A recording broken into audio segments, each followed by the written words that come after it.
My name is Tamara, and I guess you could say I'm a widow. It's been a year since my husband passed away. It's a title I never thought I'd have, but life has a funny way of changing things when you least expect it. Travis and I were deeply in love, the kind of love you read about in romantic books. We met in college, where we were figuring out love and life together. Travis was amazing, a charming guy with a smile that could light up even the darkest day. We were that couple everyone secretly envied, and life was good. We thought we had all the time in the world. But let me tell you about Travis' background. He had a tough childhood. His dad passed away when he was just a little boy, leaving a hole in his heart that never quite healed. His mom, Carolina, was something else, and I mean that in the worst way.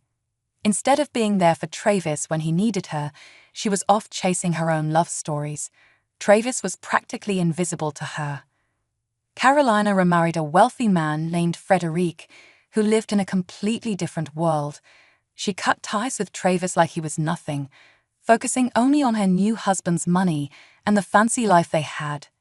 Frederic bought her a house, cars, and many other things, and she acted like Travis was just a nuisance. It was heartbreaking to see Travis struggle with her indifference. When Travis proposed to me, our life was stable and secure. It seemed like the perfect time to share the news with his mom, hoping it might help heal their broken relationship. So we went to her fancy mansion, full of hope. But when we got there, she couldn't have cared less. It was like Travis was a stranger to her. She barely acknowledged us, let alone our big news. It was clear she didn't care about us at all. That visit was eye-opening. When we stood at her doorstep, her coldness was shocking. "Hey Mom, it's me. It's been a while," Travis said. "Oh, Travis, why are you here? And who is this?" Carolina replied. "This is Tamara, Mom, my fiancé. Nice to finally meet you, Carolina." "I've heard a lot about you," I said. "Fiancé, huh? You're engaged, and that's why you're bothering me?" Carolina asked. "Mom, we thought you'd want to know." "I've missed you," Travis said. "Missed me, Travis? It's been years." "I've moved on," Carolina replied coldly. "Mom, please just listen. We're getting married soon, and we'd love for you to be part of our lives. We live just half an hour away," Travis pleaded. "Rebuild what exactly, Travis? I'm busy. I have a new family and a new life. I don't need reminders of my past," she snapped. "We're not trying to remind you of anything, Carolina. We just thought you should know about our wedding plans," I added. "Wedding plans? How quaint. But I've got plans of my own, plans that don't involve you or Travis." "I'm sorry, kid," she said dismissively. "Mom, why are you doing this?" "We're your family," Travis said, his voice full of pain. "Travis, I don't have time for this. My husband Fred will be back soon. He's the one who matters now," Carolina said. Her words cut deep, rejecting her own son like that. How could a mother be so selfish? Travis was devastated, and I felt his pain. But life went on, and we got married. Our wedding day was magical, and as I walked down the aisle toward Travis, I knew I was making the right choice when I married Travis. We exchanged vows, promising to stick together no matter what. Our first year of marriage was filled with beautiful moments. We lived in a cozy little apartment that we rented while saving up for a house. It was just the two of us, so the apartment seemed perfect. Travis was the most loving and caring husband. He would surprise me with breakfast in bed, and every day felt special. We created little routines together, lazy Sunday mornings with pancakes and cuddles, and adventurous Saturday nights trying out new restaurants. Travis always remembered the little things, like how I liked my coffee and my favorite flower. We talked about our dreams, our future, and how we wanted to build a family together. Our first wedding anniversary was supposed to be a magical evening. I went all out with scented candles, flowers, everything. I was just waiting for Travis to come home from work so we could enjoy a fancy meal and toast to our love. But life had other plans. Instead of Travis, the phone rang, and it wasn't good news. It was the police. telling me that Travis had been in a car accident on his way home. All those romantic plans, all the effort I put into making the evening special, it all fell apart. The dinner sat there, growing cold, while I rushed to the hospital with my heart full of fear. I paced the hospital corridors, praying that Travis would be okay. But the doctors gave me the heartbreaking news. There was nothing they could do. They said he had a day or two left at most. It was a gut-wrenching moment. They told me I could go in and talk to him one last time. When I entered his room, I was overwhelmed with emotion. We held hands, tears streaming down our faces. It was all in God's hands now, and I clung to the hope that a miracle might save him. Tamara, I don't know if I'm going to make it, baby, Travis said, his voice weak. The doctors say it's touch and go. Travis, don't say that. You're going to pull through. You have to, I replied, trying to hold back my tears. Tamara, I love you so much. Whatever happens, just promise me that you'll be happy and that you'll find love again. I couldn't have had a better life. Thank you. Travis, please. There's something else, he said, his voice faint. I bought us a house. It was meant to be our anniversary gift. It's a really nice one, in a great neighborhood, right next to my mum's place. I held on to some hope, I guess. I thought maybe if I was close to her, she might let me be part of her life again. I'm sorry, I feel like a fool now. Oh, honey, don't be sorry. You tried. The house is yours now. You're the owner. Do whatever feels right. I understand if you don't want a daily reminder of my mom, so you can sell it or live there. It's up to you. Travis, you're not going anywhere, I said, clutching his hand tightly as tears streamed down my face. I knew I had to make the painful call to Carolina. After all, Travis was her son, and the doctors had made it clear that he didn't have much time left, maybe just a day or two. I dialed her number, dreading the conversation. Carolina, it's Tamara, Travis's wife. I need to talk to you about Travis. He's been in a terrible accident, and the doctors don't have good news. They say he may not have much time left. Oh really, that's so sad. I'm sorry for him. I can send you the hospital address, she replied, almost dismissively. You don't know what I've been through lately. Frederic and I got a divorce, she continued, as if that was the most important thing. I'm sorry to hear that, Carolina, but Travis is your son, and he's in critical condition, I said, trying to hold back my frustration. I told Carolina she should come visit Travis at the hospital. Her response, I have a therapist appointment, so I won't be able to make it. Carolina, he's your son. How can you be so cold? He needs his mother right now, I said, shocked. Look, Travis and I haven't had a good relationship for years. He chose his path, and I chose mine. I don't see why I should drop everything now just because he's in trouble. It's about his life. Don't you want to see your son one last time? I pleaded. I don't know. Like I said, I had a lot on my plate right now. My condolences, Samantha. I'll try to be there for the funeral. Carolina, it's Tamara. You don't want to regret not being there for him when he needs you the most. I've already given my answer. Goodbye, she said coldly. I couldn't believe how selfish she was. Travis was fighting for his life, and she didn't even care. A few days later, the unimaginable happened. Travis passed away. It was a gut-wrenching moment that left me numb and lost. Surprisingly, Travis had a will in place, and he entrusted me with making arrangements for his funeral. In his will, he left me some of his assets, which was both comforting and heartbreaking. Even more surprising, he left a decent amount of money to his mom, Carolina. As for the new house, it wasn't mentioned in the will, but the seller had already transferred it to my name, so it was mine completely. Dealing with Travis' death was incredibly difficult, and I couldn't handle the funeral arrangements and paperwork on my own. That's when I turned to my sister, Kelly. Without hesitation, she said she'd help me through it all. The day of the funeral finally came, and it was as gloomy as our moods. Friends, family, and everyone who knew Travis gathered to pay their respects. It was a tearful service, with people sharing stories about him. Amid all that sadness, I couldn't help but hope to see Carolina there. But she didn't show up. I couldn't let it ruin the day, though. Grief had already taken a strong hold on me. After the service, we headed to the reception. People shared stories, gave condolences, and there was food. The will reading was supposed to happen during this time, and I had honestly given up on the idea of Carolina showing up. I was trying not to break down when, lo and behold, Carolina strolled in. "Thanks for showing up so early," I said sarcastically. "You've got quite the alcohol scent about you." "Just a few drinks with a possible future flame," she replied casually. "Seriously, you missed your son's funeral service for that?" "Oh, come on, sweetie. I needed something to soak up the booze. I felt a bit queasy after all that." "Carolina, I can't believe you. You couldn't be bothered to show up for Travis' funeral, and now you're here drunk for the will reading." "Honey, I don't do funerals. They're such a downer. But I'm here for the important stuff," she winked at me. I couldn't believe the nerve of this woman.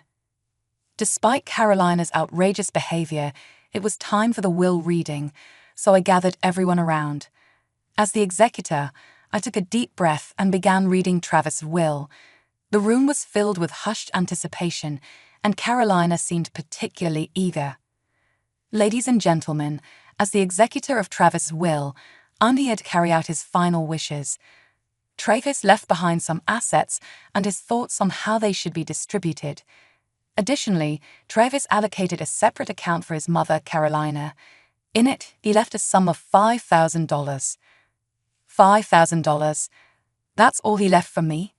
Travis, my boy, you truly were a poor soul, a loser even in death," Carolina sneered. Everyone was shocked by her cruel comments. "Carolina, this is not the time or place for such remarks.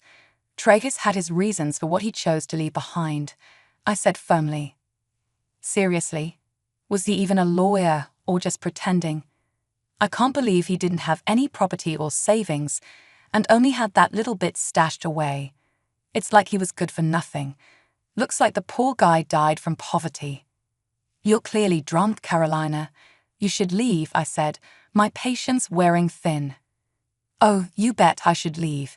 He was a lassie excuse for a son, and I don't want anything to do with him," she said as she stormed out. As the hours went by, I couldn't shake the memory of that messed up day. Carolina's heartless act at Travis while reading still stung like a bad hangover. My sister Kelly came over, and we both vented our frustration and sorrow about Carolina, who had shown no decency for her own flesh and blood. Time moved on, and I started thinking about the house Travis had bought for us. The idea of living next door to Carolina was unbearable. I couldn't stomach the thought. So, I decided to take matters into my own hands. I got in touch with the real estate agent who had been dealing with Travis's house purchase. Luckily, Travis hadn't completed all the paperwork before he passed away, so with the agent's help, I finally took the keys to the house. It was a bittersweet moment, knowing this was supposed to be our new home, but it was also a painful reminder that Travis was gone. One day, I gathered the courage to visit the house. As I walked up the driveway, emotions hit me hard. It wasn't just a house.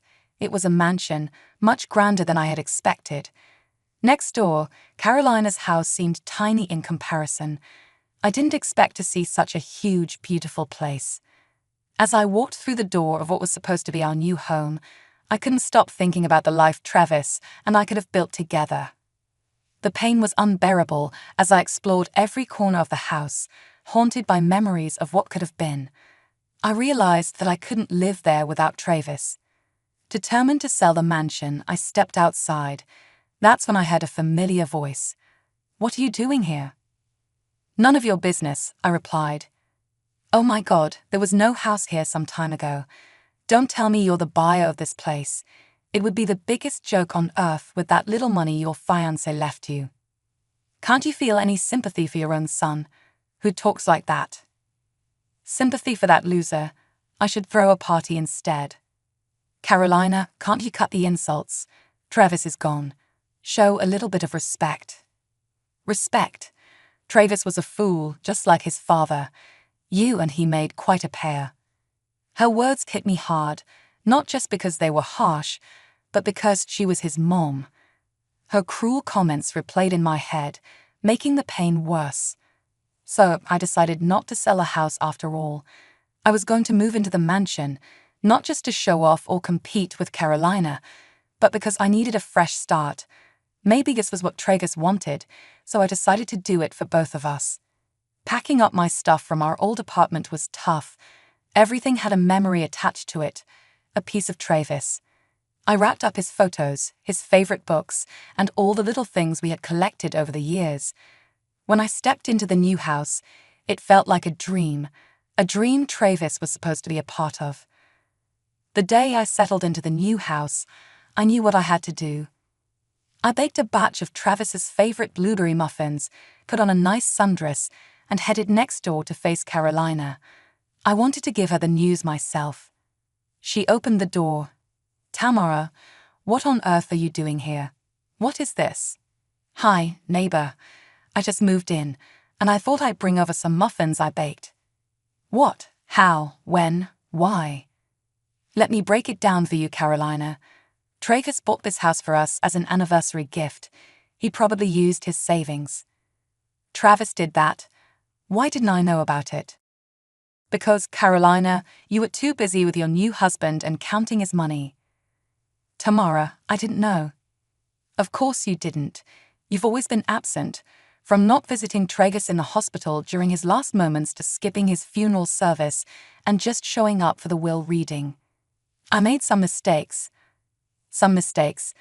Carolina, you've been cruel and disgusting. You ridiculed Travis when you found out he left you very little in his will. You didn't even give him the respect he deserved. I never realized how much I hurt him until it was too late. Please, Tamara, I'm genuinely sorry. Sorry now that you found out your son had some money left for you. Love should have been unconditional. You know what, Carolina? Enjoy the rest of your life seeing my face every day as a constant reminder of what you did to your son. It's been a whole year since Travis passed away. They say time can heal wounds, but that doesn't mean the scars disappear. I'm learning to carry on, step by step. Carolina, on the other hand, is spiraling down a different path. It's hard not to notice her from my home right next to hers. She's been using alcohol as a crutch, drowning her sorrows, or maybe her guilt, who knows. Every time we run into each other, she has a look of guilt, shame, and regret on her face, and I can't help but feel a bit of sympathy for her at times. She missed out on so much when Travis was alive, and her absence during his darkest moments, even at his funeral, is something I can't forget or forgive. One thing I've learned through all of this is that being a bad person doesn't get you very far. Sure, you might gain some material things, but you lose something much more valuable, yourself. People who are dishonest, cruel, or selfish might seem like they're winning in the short term, but in the grand scheme of things, they don't last long. It's the ones who show love, compassion, and kindness who leave a lasting legacy. So my advice to anyone reading this is simple. Be a good person. It might not always be easy, but it's worth it in the end. The letter trembled in my hands, its yellowed edges worn soft from years of being hidden away.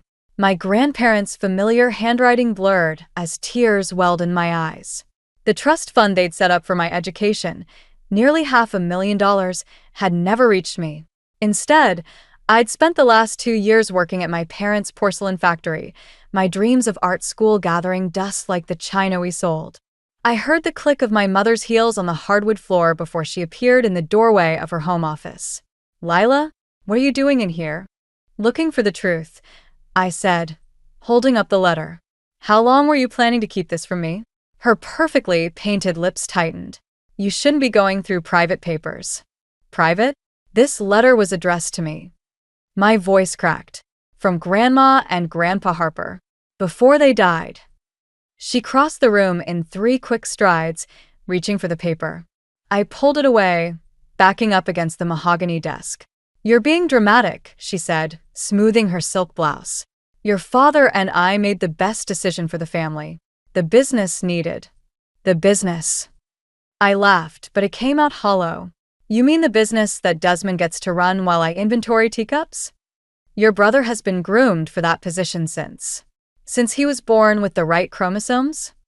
The sharp crack of her palm hitting the desk made me jump. That's enough. We gave you a position suited to your capabilities. You should be grateful. My father's heavy footsteps approached. What's all this commotion? She found the Harper letter, my mother said, her voice tight. He paused in the doorway, his face darkening. I see. Did you think I'd never find out? I asked. That I'd just keep playing the good daughter forever? We did what was necessary, he said. The company was struggling. That money saved jobs, including yours. It wasn't yours to take. The words burst out of me. You stole my future. We secured your future, my mother snapped. This ridiculous dream of becoming an artist. We protected you from yourself. I looked between them. These strangers wearing my parents' faces. Protected me? You betrayed me. Both of you. That's enough, my father growled. You will not speak to us this way. We are your parents. Parents don't steal from their children. I folded the letter carefully, tucking it into my pocket. I'm calling Grandma Eloise. Don't you dare involve her in this, my mother warned. Why not? Afraid she'll tell me what else you've been hiding. My father stepped forward. Lila, if you walk out that door, you'll what? Take something else from me. I grabbed my purse from the chair. There's nothing left to take. As I headed for the door, my mother called out. Think about what you're doing. You have responsibilities here. I turned back one last time. You're right. I do have responsibilities to myself, to Grandma and Grandpa's memory, and to the truth. I'm done letting you bury all three. The door slammed behind me with a satisfying bang. My hands shook as I pulled out my phone and dialed my grandmother's number. The trust fund wasn't just about money.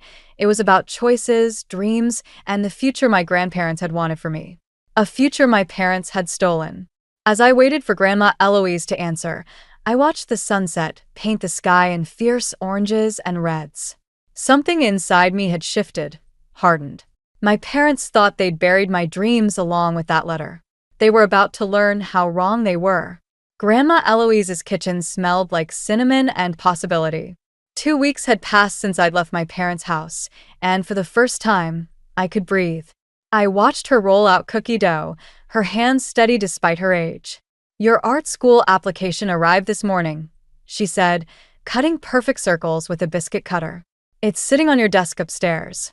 My heart skipped. I didn't think they'd respond so quickly. The universe has a way of moving when you're ready. She paused, flour dusting her apron. Your brother called again. I focused on arranging cookies on the baking sheet. What did Desmond want? To make sure you're okay. He's worried about you. He's had 20 years to worry about me. Funny how he starts now. The doorbell rang, and my grandmother wiped her hands. That'll be him. What? I invited him for tea. She headed toward the door, leaving me standing there with flour-covered hands and a racing pulse. Desmond filled the doorway like he filled every room he entered, with practiced confidence and our father's expectations. But today, something was different. His usual pristine suit was wrinkled, his tie loose. Hey, Lils, he said, using my childhood nickname. Don't. I turned back to the cookies. You don't get to pretend nothing's changed. He sighed, dropping into a kitchen chair. I didn't know about the trust fund. Right. Because you were too busy being the golden child to notice what they were doing to me. That's not fair. Fair. I spun around. Was it fair when they made me work overtime at the factory while you got promoted to management? Or when they used my college fund to expand your division? Grandma Eloise set 3 teacups on the table. Perhaps we should all sit down. I can't stay long, Desmond said. Dad's called an emergency board meeting. Of course he has. I laughed bitterly. Let me guess, they're restructuring my department? His silence was answer enough. They're trying to force you back, he finally said. Dad's convinced if he makes things difficult enough, you'll come home. That's not home anymore. I sat down, wrapping my hands around the warm teacup. It's a prison with prettier walls. They want to announce my promotion to CEO next month. He wouldn't meet my eyes. Dad's retiring early. Congratulations, I said flatly. The crown prince gets his throne. Lila, Grandma warned. No, she's right. Desmond ran a hand through his hair. I've been blind, but things are changing. Fiona, she's helped me see things differently. Your girlfriend? I remembered the quiet, sharp-eyed woman I'd met at last year's company gala. Fiancé, actually. As of last night. He pulled out his phone, showing me a photo. She said yes, but she also said some things about how our family operates that I can't unhear. The timer dinged, and Grandma retrieved the cookies.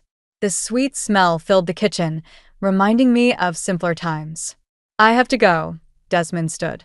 But Lila, I want you to know I'm going to fix this. Starting with reinstating your position with a promotion. I don't want anything from the company anymore, I said. I'm applying to art school. That's my future now. He nodded slowly. Then I'll help with that instead. Whatever you need. After he left, I helped Grandma plate the cookies. Do you believe him? I asked. She smiled, wise eyes twinkling. I believe people can surprise us when we give them the chance. But more importantly, I believe in you, dear heart. Your parents may have tried to clip your wings, but they forgot one thing. What's that? You're a Harper woman too. And we don't break, we soar. I picked up my art school application from upstairs, running my fingers over the embossed letterhead. Maybe it was time to show everyone exactly how high I could fly. The acceptance letter from the Art Institute lay on my desk like a beacon of hope, but my mother's voice on the phone threatened to extinguish it. The Caldwells are joining us for dinner tomorrow night. James specifically asked about you. My paintbrush stilled over the canvas. James Caldwell, heir to our biggest competitor and my parents' idea of a perfect match. I'm not interested in being auctioned off to save the company. Don't be dramatic, Lila. James is a perfectly suitable. I got accepted to art school. The words burst out before I could stop them. Full scholarship. The silence stretched like pulled taffy. Your father will be very disappointed. Add it to the list. I hung up, my hand shaking as I set down the phone. Fiona appeared in my doorway, 2 mugs of tea in hand. She'd been visiting more often since Desmond's promotion, and I'd grown to appreciate her quiet wisdom. Bad news. They're trying to marry me off to James Caldwell. She settled into my reading chair. The merger makes sense. Your parents' company is struggling, and the Caldwells have the capital to save it. I'm not a business asset to be traded. No, she agreed. You're not. But your mother's desperate. I overheard Desmond talking about the company's finances. They're worse than anyone knows. My brush moved across the canvas again, angry strokes of red and black. That doesn't make it right. Of course not. But understanding your enemy's desperation can be useful. The doorbell rang downstairs. Grandma's voice floated up, followed by familiar footsteps. My father appeared in the doorway, his presence filling the room like smoke. Hello, Fiona, he said coolly. Would you give us a moment? She squeezed my shoulder as she left, a silent show of support. The Art Institute. He held up my acceptance letter. This was delivered to the house. You open my mail? We're still your parents, regardless of your current situation. He placed the letter on my desk. This ends now. You'll come to dinner tomorrow, meet James properly, and we'll discuss your future with the company. I turned to face him fully. No. This isn't a request. You're right, it's not. It's my life, my choice, and I choose art school. His face hardened. If you persist with this rebellion, there will be consequences. The trust fund your grandparents left. The one you stole? I laughed bitterly. Go ahead, threaten me. I don't need your money anymore. I earned this scholarship myself. You ungrateful. He stopped, composing himself. Your mother and I have sacrificed everything for this family's legacy. You owe us. I owe you nothing. I picked up my acceptance letter. You taught me exactly what family means to you when you stole my future. Now I'm taking it back. Tomorrow, 7 o'clock. He moved toward the door. Don't disappoint us again. After he left, Fiona returned. You okay? I looked at my painting, a shattered porcelain tea set, pieces scattered across a dark background. I will be, but I need your help with something. Name it. Tomorrow night, I'm going to make sure everyone knows exactly what kind of people my parents are. Will you help me? She smiled, a glint of steel in her eyes. Desmond was right about you. You're not just talented, you're dangerous when pushed too far. I turned back to my canvas, adding a final streak of crimson. They wanted me to be the perfect daughter. Instead, they created their worst nightmare. 7 o'clock tomorrow, Fiona said, raising her tea in a mock toast. Should be quite the dinner party. I nodded, already planning. My parents wanted to use me to save their precious legacy. They were about to learn exactly how that felt. The email from Artisan Design Studio glowed on my screen like a lifeline. Their internship offer was everything I dreamed of: creative freedom, mentorship, and a path away from my family's suffocating legacy. I was drafting my acceptance when Desmond burst into my room at Grandma's house, his face ashen. "They're selling your division," he said, dropping into my chair. "The entire decorative arts department." My fingers stilled over the keyboard. What about the artists? The craftspeople? Laid off. All of them. He loosened his tie. Dad's spinning it as strategic restructuring, but it's punishment. For you. 30 people losing their jobs because I wouldn't play dress up with James Caldwell? The familiar taste of bile rose in my throat. When? End of the month. Unless I come back. The words felt like ashes in my mouth. There's more. He pulled out his phone, showing me an email.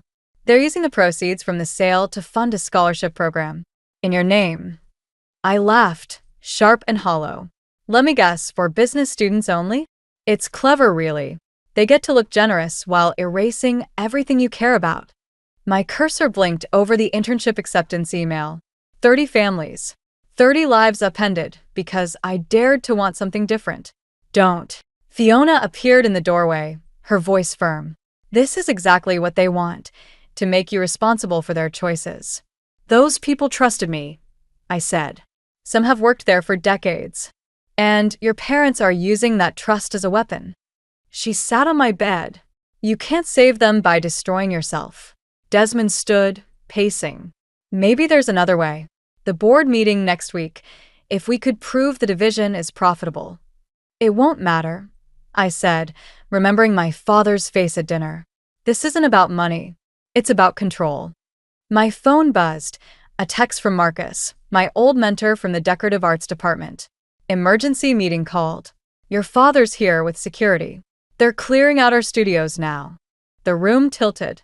Not next month now. They weren't even giving people time to pack up their work. I have to go. I grabbed my keys. Lila, wait. Desmond reached for my arm. No. I pulled away. You wanted to help? This is your chance. Come with me. The drive to the factory was silent, heavy with decision. When we arrived, security guards were escorting shell-shocked artists from the building. Marcus stood in the parking lot, holding a box of brushes and half-finished pieces. I'm so sorry, I started, but he shook his head. Don't apologize for them. Ever. He pressed something into my hand, a small porcelain figure, one I'd painted years ago. Remember who you are, not who they want you to be. Through the factory windows, I saw my father watching, his expression triumphant. Beside me, Desmond's phone chimed with another email. They're announcing my promotion tomorrow, he said quietly. CEO, effective immediately. I clutched the porcelain figure, feeling its delicate edges. Congratulations. The Crown Prince gets his reward for staying silent. Lila. No. I turned to face him. You have to choose, Desmond. Right now. Are you their son, or are you my brother? He looked between me and the factory, 24 years of conditioning warring with conscience. Finally, he pulled out his phone and dialed. Father? About tomorrow's announcement. We need to talk. I opened my laptop in the car, my hands steady as I clicked send on my internship acceptance. Some things, once broken, can't be fixed. But they can be remade into something stronger, something truer. Just like porcelain in fire. My first gallery showing should have been a triumph. Instead, I stood in the corner of Artisan Design Studio's exhibition space, watching my mother charm potential buyers while my father worked the room. They'd arrived uninvited, armed with social connections and practiced smiles. "Your technique is remarkable," a curator said, studying my centerpiece, a shattered porcelain vase, its pieces suspended in resin, each fragment painted with scenes from my family's factory. "The juxtaposition of destruction and preservation is quite powerful." "Thank you," I started, but my mother materialized beside us. "Lila learned everything at our family's company," she said smoothly. "The merit legacy of fine porcelain spans generations." The curator's eyes lit with recognition. "Merit porcelain? I didn't realize." "Excuse us," I cut in, pulling my mother aside. "What are you doing here?" "Supporting our daughter's artistic debut, of course." She sipped champagne, perfectly poised. "Your father and I are very proud." "Proud? You destroyed an entire division to punish me." "Business decisions are complicated, dear. But we're willing to let bygones be bygones. In fact, we have wonderful news. The board has approved a new artistic direction for the company. Under your leadership." My stomach dropped. "What?" "Creative director of design. Full autonomy, generous salary, and will fund a proper studio." Her smile was razor sharp. "All those artists you're so concerned about? You could rehire them." Before I could respond, Desmond appeared, Fiona beside him. "Don't do it, Lils. There's something you need to see." He handed me his phone. On the screen was a contract. My parents had already registered trademarks for my artistic signature, my exhibition titles, even the distinctive style I developed at Artisan. "They filed these last week," Fiona said quietly. "If you take their offer, everything you create will belong to Merit Porcelain." "Insurance," my father said, joining us. "The company must protect its investments." I looked around the gallery, at my work, my vision, my truth laid bare on these walls. "You're not here to support me. You're here to own me." "We're here to bring you home," my mother corrected. "Where you belong." "Those artists trusted me," I said. "Their families can be provided for," my father finished. "Under the right circumstances." The curator approached again, but stopped short, sensing the tension. Other guests were starting to notice, conversations dying as they watched our family drama unfold. "Time to decide, Lila," my father said. "Family or fantasy?" I walked to my centerpiece, touching the smooth resin surface. Inside, the broken porcelain told stories of tradition twisted into control, of beauty born from destruction, of truth hidden in plain sight. "You know what I realized?" I said, turning to face them. "You never wanted me to succeed. You wanted me to need you." "Don't be ridiculous." "But I don't. And I can prove it." I pulled out my phone, dialing Marcus's number on speaker. "It's time." "We're ready," he answered. "All of us." My mother's champagne glass froze halfway to her lips. "What's this?" "Remember those artists you fired? They're opening their own studio. With me." I smiled, feeling lighter than I had in months. "Turns out talent doesn't need your name attached to it." "You can't," my father started. "Actually, I can. And one more thing." I nodded to Desmond, who stepped forward. "I resign as CEO," he announced. Effective immediately. The gallery erupted in whispers. My mother's perfect mask cracked, just slightly. "You ungrateful." "No." I cut her off. "We're not ungrateful. We're free." I walked away from my shattered vase, leaving my parents standing beside the pieces of their carefully constructed control. Sometimes I realized the most powerful art isn't what you create. It's what you refuse to let others destroy. The engagement party invitation felt like a loaded gun in my hands. Desmond and Fiona's names were embossed in gold, but my parents' fingerprints were all over it. The venue, our family's estate. The date, exactly 1 month after they'd shut down my artist studio before it could even open. "You don't have to go," Grandma Eloise said, watching me from her kitchen doorway. "Actually, I do." I showed her the newspaper clipping Fiona had secretly sent me. Tomorrow's announcement: Merit Porcelain to establish charitable foundation using recovered trust fund assets. My trust fund. The one they'd stolen twice now. They're going to announce it at the party, I said. Use my money to make themselves look generous while my artists struggle to pay rent. The doorbell rang. Marcus stood outside, looking older than he had a month ago. They served us cease and desist letters this morning. Your father's lawyers say we can't use any techniques learned at Merit Porcelain. That's ridiculous. It's effective. He handed me the legal documents. No one can afford to fight this. We're done, Lila. I watched him walk away, shoulders bent under the weight of another dream destroyed. My phone buzzed. Desmond. Tell me you're not involved in this, I answered. I tried to stop them, he said.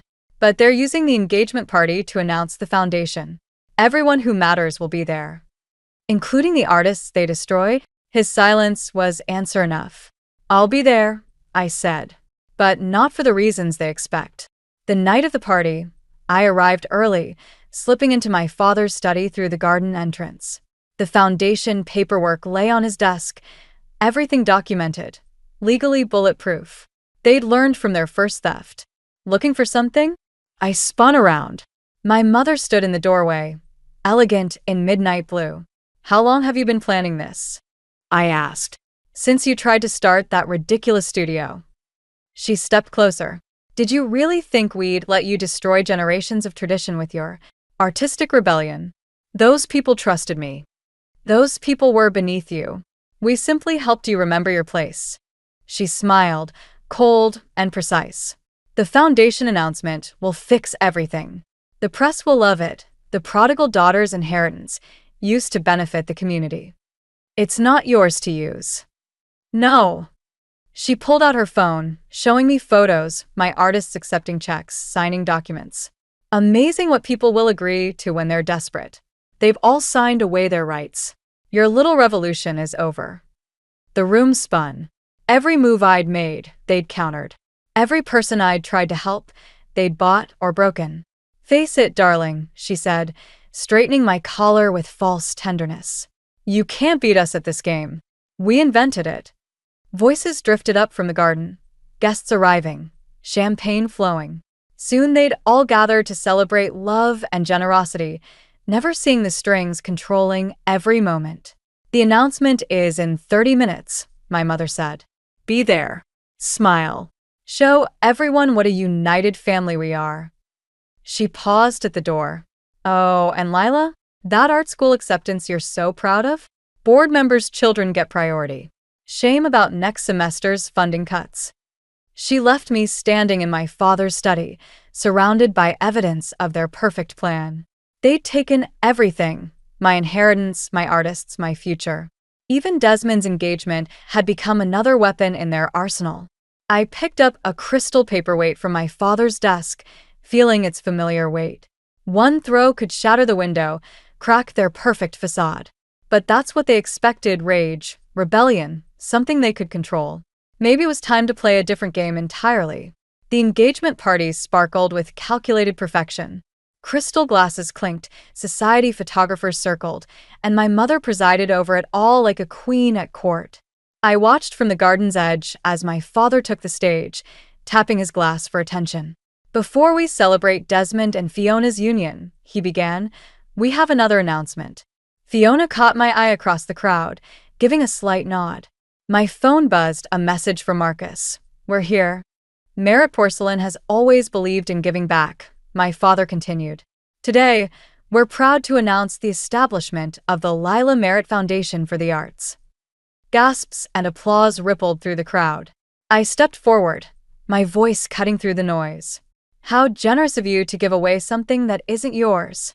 The applause stuttered to silence. Lila, my mother warned, but I was already moving toward the stage. Tell them, I said. Tell them where the money really came from. This isn't the time. It's exactly the time. I turned to face the crowd. That foundation money? It was stolen. Twice. First from my grandparents' trust fund, then from the artists they forced out of work. My father gripped the microphone. Security.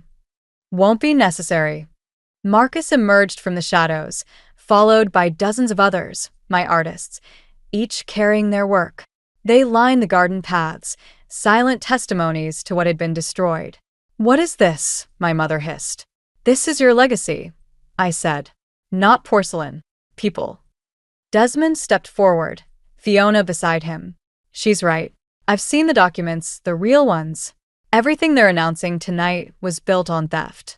"You ungrateful." My father started, but Desmond cut him off.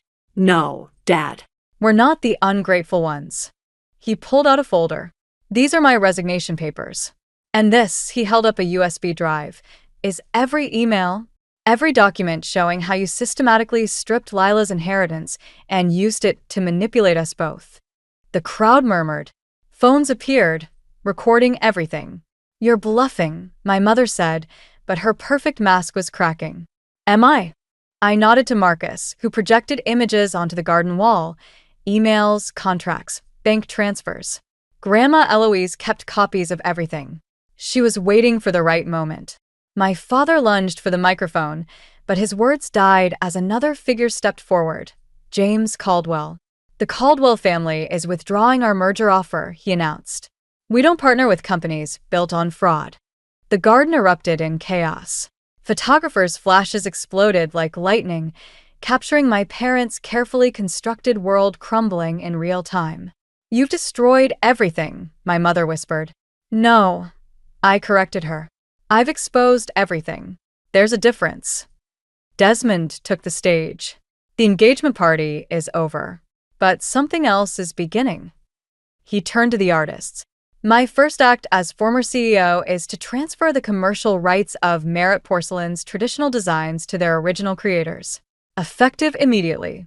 My father's face went purple. "You can't." "Actually, he can."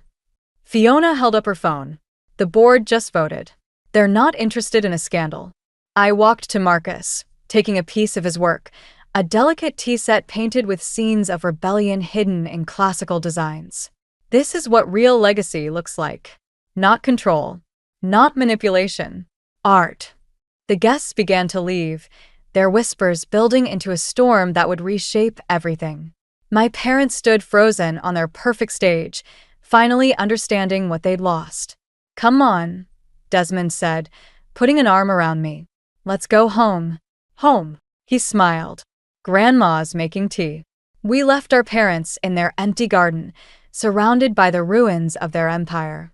Sometimes I realized the greatest revenge isn't destruction, it's creation. 1 year later, I stood in the renovated warehouse that had become Harper and Merritt Studios, watching Marcus teach a pottery class to aspiring artists. Sunlight streamed through the industrial windows, catching on the dust motes and making them dance like stars. "Your grandfather would have loved this," Grandma Eloise said, joining me at the observation window. "He always said art should be shared, not hoarded." I touched the envelope in my pocket, his final letter, discovered last week in a box of old business papers. I hadn't opened it yet, afraid of what truths it might contain. "The board meeting went well," Desmond said, appearing with Fiona. "Since starting their own consulting firm, they've been helping us structure the studio as a cooperative. The artists' profit-sharing program is officially approved." "And your parents?" I asked. "Still in Europe," he shrugged. "Mother sends postcards sometimes, usually with passive-aggressive notes about family loyalty." "At least they're consistent," Fiona said, making us laugh. A commotion at the front desk drew our attention. 2 familiar figures stood there, James Caldwell and his father, looking uncomfortable but determined. "We'd like to commission a piece," the elder Caldwell said when I approached, "for our company's centennial." "Why us?" James gestured at the student gallery. "Because you're doing what we should have done years ago, letting artists own their work, their vision." I studied them. These men, who could have been my jailers in another life. "I'll have Marcus show you his portfolio." Later, as the sun set over the city, I finally opened my grandfather's letter. His familiar handwriting blurred as I read. "Dearest Lila, by the time you read this, you'll have either surrendered to your parents' vision or forged your own path. I pray it's the latter, because I've seen the fire in you, the same fire your grandmother showed when she refused to let her family dictate her future. The trust fund was never about money. It was about choice. Your parents may have stolen the funds, but they couldn't steal what matters most: your spirit, your talent, your ability to see beauty in broken things and make them whole again. Remember this. True legacy isn't what we inherit, it's what we choose to build. All my love, Grandpa Walter. I folded the letter as Marcus's students filed out, their hands clay-stained and eyes bright with possibility. On the wall hung my latest piece, a porcelain phoenix rising from shattered teacups, each fragment telling part of our story. Ready for the evening class? Desmond asked, rolling up his sleeves. He'd started taking pottery lessons last month, claiming it helped him understand business better. Really, I think he just liked getting his hands dirty for once. Almost. I picked up a fresh block of clay, feeling its potential. Just thinking about legacy. And I think Grandpa was right. It's not what we inherit that matters. I smiled, watching new students file in, including some familiar faces from the old factory. It's what we choose to create. Speaking of creating, Fiona said, we have news. She and Desmond exchanged glances. We're expecting. I hugged them both, clay-covered hands and all. As we celebrated, I caught sight of my reflection in the studio window, not a rebel daughter or a perfect heiress, but something entirely new. Something of my own making. The evening light painted everything in shades of possibility, and somewhere I knew Grandpa Walter was smiling. Sometimes the most beautiful things come from broken pieces, remade not into what they were, but what they were always meant to be. I picked up my teaching smock and turned to my waiting students. Time to create something new. I stood in my bedroom doorway, staring at the pink and yellow walls I'd painted myself last summer. Mom leaned against my desk, arms crossed, wedding ring glinting as she tapped her fingers against her sleeve. The sound of her acrylic nails clicking made my skin crawl. You're almost 18, Lydia. It's time you learn some independence. The eviction notice she'd handed me moments ago crinkled in my grip. The baby isn't due for 6 months. Jasper wants to start the nursery renovation early. She glanced at her perfectly manicured nails, then at her watch. We need you out by Friday. 3 days. She was giving me 3 days to pack up 17 years of my life. I swallowed hard, fighting the tremor in my voice. Where am I supposed to go? You could try your grandmother's. She straightened, smoothing her designer blouse over her barely visible bump. Edna's always had a soft spot for you. The casual way she said it made my stomach turn. As if she wasn't shipping me off to make room for her do-over family. As if this was all perfectly normal. Does Jasper know you're doing this? I asked, though I already knew the answer. My stepfather's influence was written all over this decision, just like everything else in our lives lately. It was a mutual decision. She checked her phone, thumbs flying across the screen. We need to think about the baby's future. What about my future? She sighed that familiar martyr sigh. Don't be dramatic, Lydia. You're practically an adult. Most kids your age would love having their own place. This isn't about having my own place. You're kicking me out of my home. It's my home, she snapped, mask slipping for just a moment. Then her features smoothed back into practiced indifference. And soon it'll be the baby's home too. I wanted to remind her that Dad had bought this house, that his name was still on some of the old mail that sometimes showed up. But bringing up Dad always made things worse. The sound of Jasper's BMW pulling into the driveway filtered through my window. Mom straightened immediately, like a puppet on strings. Start packing tonight, she said, heading for the door. I'll have some boxes sent up from the basement.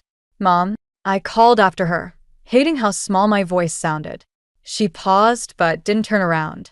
Did you ever actually want me? The silence stretched between us like a living thing. Finally, she said, I have a dinner to prepare, and clicked down the hallway in her expensive heels. I sank onto my bed, the eviction notice falling from my numb fingers. On my nightstand, a photo of 7-year-old me smiled gap-toothed at the camera, Dad's arms wrapped around me as we sat on our old porch swing. He'd died 2 months after that picture was taken. Car accident, Mom had said. No details, no funeral I could remember. My phone buzzed with a text from Grandma Edna. Coming over tomorrow morning. Don't let her see you cry, sweetheart. I blinked, wondering how she already knew. But then, Edna always seemed to know when things were falling apart. She'd been there after Dad died, after Mom married Jasper, after every small betrayal that led to this moment. From downstairs came the sound of Mom's theatrical greeting, Jasper's deep laugh, their perfect little family performance. I pulled my suitcase from under the bed and unzipped it, the sound like a promise of escape. 3 days to pack up my life. 3 days until everything changed. I just didn't know yet how much. Grandma Edna's spare bedroom smelled like lavender and old books. I'd been here 3 days, and already the familiar scent felt more like home than my old room ever had. Outside, rain tapped against the window, a gentler sound than Mom's acrylic nails had ever made. "There's something you should see," Edna said from the doorway, holding a worn shoebox. Her silver hair caught the afternoon light, making her look almost ethereal. I've been waiting for the right moment.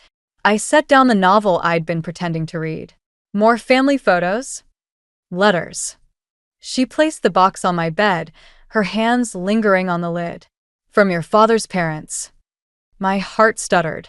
"Calvin and Maeve? But Mom said they never tried to contact us." "Your mother says a lot of things, dear." Edna's voice carried an edge I'd never heard before. She opened the box, revealing dozens of envelopes, all addressed to me. My hands shook as I picked up the first letter. The postmark was from 10 years ago. She kept these from me? Moira has her reasons for everything. Edna sat beside me, the bed creaking softly, though they're rarely good ones. I pulled out the letter, unfolding crisp paper that smelled like time and secrets. The handwriting was elegant, careful. "Dearest Lydia, we hope this letter finds you well. Your grandfather Calvin and I miss you terribly. The house feels empty without your laughter echoing through it. They wanted to see me?" My voice cracked. All this time, Edna's hand found mine. "They tried visiting once, about a year after James died. Moira turned them away. Said it would be too confusing for you." I rifled through more letters, dates spanning years. Birthday cards. Christmas wishes. Photos of grandparents I barely remembered, standing in front of a beautiful Victorian house. "There's more," Edna said quietly, reaching into the box's bottom. She withdrew a sealed envelope, yellowed with age. My father's handwriting sprawled across the front. "For Lydia, when she's ready." The room suddenly felt too small, too warm. When did he write this? A week before the accident. Edna's eyes held something heavy, something that made my stomach clench. James knew something wasn't right. He tried telling me, but I didn't listen carefully enough. Before I could respond, my phone buzzed. Mom's name flashed on the screen, along with a text. "The nursery contractor needs measurements. Come get the rest of your things tomorrow." I switched the phone off, my attention drawn back to Dad's letter. The seal crackled as I opened it, releasing a scent that brought back fragments of memory, his cologne, his laugh, the way he'd spin me around in the backyard. "My dearest Lydia," the letter began, "if you're reading this, something has happened to me. There are things you need to know about your mother, about our family's legacy." A car door slammed outside. Through the window, I glimpsed a familiar BMW pulling into Edna's driveway. "Jasper," I whispered, quickly folding the letter. "What's he doing here?" Edna moved to the window, her expression hardening. "He's with your mother, and they're carrying paperwork." I stuffed the letters back into the box, sliding it under my bed. Whatever truth lay in my father's words would have to wait. "Should we let them in?" I asked, but Edna was already heading downstairs, her spine straight as steel. "Oh, we'll let them in," she said, and something in her tone made me shiver. It's time they learned that some secrets refuse to stay buried. Through the window, I watched Mom straighten her designer coat, clutching a manila envelope like a shield. Whatever game she was playing, she'd forgotten one crucial detail. I wasn't just her daughter anymore. I was James Ashford's daughter too. And I was finally ready to find out what that meant. The doorbell chimed just as I finished reading Dad's letter for the 4th time. Through Edna's lace curtains, I watched an unfamiliar silver Mercedes pull into the driveway behind Mom and Jasper's BMW. 2 elderly figures emerged, and my heart stopped. Calvin and Maeve Ashford had my father's eyes. Perfect timing, Edna murmured, straightening her cardigan. Shall we? Downstairs, Mom's voice carried through the foyer, sharp with false cheerfulness. Really, Mother, this isn't necessary. We just need Lydia to sign these. The house belongs to her. Calvin's deep voice cut through Mom's protests. Always has. The manila envelope in Mom's hands trembled. I don't know what you think you're doing here, but we're here, Maeve said, because James left everything to his daughter. The house, the trust fund, everything. I gripped the banister, my knees weak. Trust fund? Jasper stepped forward, all polished shoes and practiced charm. There must be some mistake. Moira has managed the estate. Managed it right into your pocket, I expect. Edna's voice could have frozen hell. Did you think no one was watching? Lydia, Mom called up the stairs, spotting me. Come down, sweetheart. These people are confused. These people, I said, descending slowly, are my grandparents. The ones you said never wanted to see me. The room fell silent. Calvin and Maeve stared up at me, their faces a map of emotions I couldn't quite read. Grief. Joy. Anger. You look just like him, Maeve whispered. Mom's makeup couldn't hide her pallor. This is ridiculous. Jasper and I are selling the house. We need the money for what? Calvin pulled a folder from his briefcase. The gambling debts? The credit cards? Or maybe the money you've been siphoning from Lydia's college fund. Jasper's charm cracked. Now wait just a minute. We have the bank records, Maeve said quietly. All of them. James may have trusted you with his daughter's future, Moira, but we've been watching and documenting. My head spun. The house was mine? There had been money for college? I thought of all the times Mom had said we couldn't afford new clothes, school trips, basic necessities. All while she wore designer labels and Jasper drove luxury cars. You had no right, Mom hissed at Edna, calling them here. I had every right. Edna moved to stand beside me. James asked me to watch over her. I failed him once. Never again. Calvin opened the folder. The trust stipulated that Lydia would inherit everything at 18. The house, the investments, the full truth about James's death. The room tilted. What about Dad's death? Don't, Mom warned, but Calvin continued. The accident report never made sense. The brake lines. Enough. Jasper's fist hit the wall. The mask of civility vanished, revealing something ugly beneath. You have no proof of anything. Actually, said a new voice from the doorway. A man in a suit held up a badge. We have quite a lot of proof, mister. Morrow. Mind if we come in? Mom's face crumpled. Jasper lunged for the door, but another officer blocked his path. Lydia. Mom reached for me, her eyes wild. You don't understand. Everything I did was for us. I stepped back into the protective circle of my grandparents. No, Mom. Everything you did was for you. As the officers began reading rights and asking questions, I felt Calvin's steady hand on my shoulder. Maeve's fingers intertwined with mine. Edna stood guard like an avenging angel. For the first time in my life, I wasn't alone. And somewhere, in the chaos of revelations and long-buried truths, I felt something shift inside me. This wasn't just about revenge anymore. This was about justice. For Dad. For me. For the family we should have been. The police station's fluorescent lights made everything look sickly, including Mom's designer blouse as she sat handcuffed to the interview room table. Through the one-way glass, I watched her dab at mascara-stained cheeks with her free hand. You don't have to do this, Detective Martinez said beside me. We have enough evidence without your statement. I touched Dad's letter in my pocket. Yes, I do. Inside the room, Mom straightened when I entered, chains clinking against metal.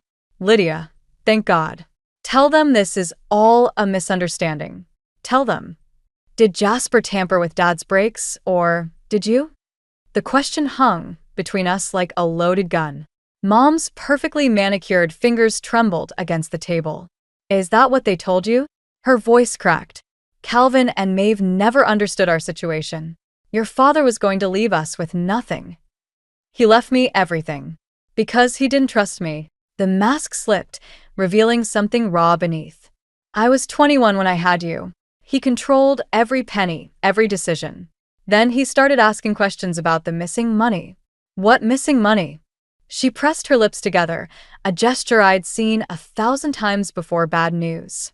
Jasper helped me understand how to be independent. He showed me how to access accounts, move things around. Before or after Dad died? The fluorescent lights hummed. Outside, a phone rang unanswered. Jasper said it would look like an accident, she whispered. That we'd be free. My legs went weak. I gripped the back of the metal chair, knuckles white. You killed him. I did it for us. She reached for me, with her free hand. Everything I've done has been for us. The money, the house. We needed security. Jasper promised. Jasper promised what? The words tasted like acid. That he'd help you murder my father? That he'd help you steal my inheritance. You don't understand what it's like to be trapped, she hissed. To be completely dependent on someone else's charity. No, I said. I only understand what it's like to be betrayed by my own mother. A knock at the door made us both jump. Detective Martinez stepped in. MS. Ashford, we've just received some interesting information from Mr. Morrow's lawyer. Mom's face went ash-white. It seems he's willing to testify about your role in James Ashford's death in exchange for a reduced sentence. He can't, Mom breathed. He promised. He loves me. He's already signing the paperwork. I watched my mother crumble, years of careful facade dissolving under harsh fluorescent truth. She looked smaller somehow, younger, like the girl she must have been when she married Dad. Lydia, she pleaded, I'm still your mother. I pulled Dad's letter from my pocket and placed it on the table. No. You're the woman who killed my father. Walking out of that room was the hardest thing I'd ever done. Not because I wanted to stay, but because every step felt like leaving behind the last shred of childhood innocence I had left. Edna waited in the hallway, Calvin and Maeve beside her. Their presence formed a protective wall between me and the wreckage of my old life. What happens now? I asked no one in particular. Now, Calvin said, his voice gentle, you let yourself heal. The rest will follow. Through the station windows, I could see Jasper being led into another interview room, his expensive suit wrinkled, his confidence finally shattered. He caught my eye for a moment, and I saw something I'd never noticed before. Fear. Good. Because this wasn't just about revenge anymore. This was about truth, about justice, about reclaiming everything that had been stolen from me, including the right to know who I really was. James Ashford's daughter. And I was just getting started. The key to my childhood home felt heavier than it should. Standing on the porch where Dad and I used to watch thunderstorms, I tried to steady my trembling hands. We can come back another day, Maeve said softly behind me. No. I inserted the key. I need to know everything. The house smelled different, designer candles masking neglect. Photos of Mom and Jasper's perfect life lined the walls where Dad's face used to be. In the living room, moving boxes sat half-packed, their contents hastily abandoned after the arrests. Your father's study is upstairs, Calvin said. Moira never changed the locks. My feet carried me up familiar stairs, past the nursery-to-be with its fresh paint samples. The study door stuck slightly, just like it always had. Inside, time stood still. Dad's leather chair, his books, even his coffee mug. All preserved like a museum to what we'd lost. They never touched this room, I whispered. Too many secrets, Calvin replied, running his finger along a dusty shelf. James kept everything here. I moved to Dad's desk, touching the worn leather blotter. The drawers were locked, but I remembered where he kept the key, taped under the third shelf of the nearest bookcase. Behind his collection of mystery novels, the bottom drawer opened with a groan. Inside, beneath tax papers and old receipts, lay a leather-bound journal I'd never seen before. What's that? Maeve stepped closer. The first entry was dated 3 months before Dad died. Moira's been moving money again. Larger amounts this time. When I confronted her, she blamed stress over the baby. but I saw her with him today. The financial advisor. Something isn't right. My hands shook as I flipped through pages, each entry more desperate than the last. Dad had known. He'd been gathering evidence, planning to confront them. The final entry stopped mid-sentence. A creak in the hallway made us all turn. Edna stood in the doorway, holding a manila envelope. The police found this in Jasper's office safe. You need to see it. Inside were photos, dozens of them. Mom and Jasper together, dating back months before Dad's death. Bank statements showing transferred funds. And a handwritten note in Mom's elegant script discussing brake lines and insurance policies. There's more, Edna said quietly. The baby, it's not Jasper's. The room spun. What? The police found prenatal records. She's been seeing someone else. Another mark, they think. Someone else she and Jasper were planning to. I didn't hear the rest. Blood roared in my ears as pieces clicked into place.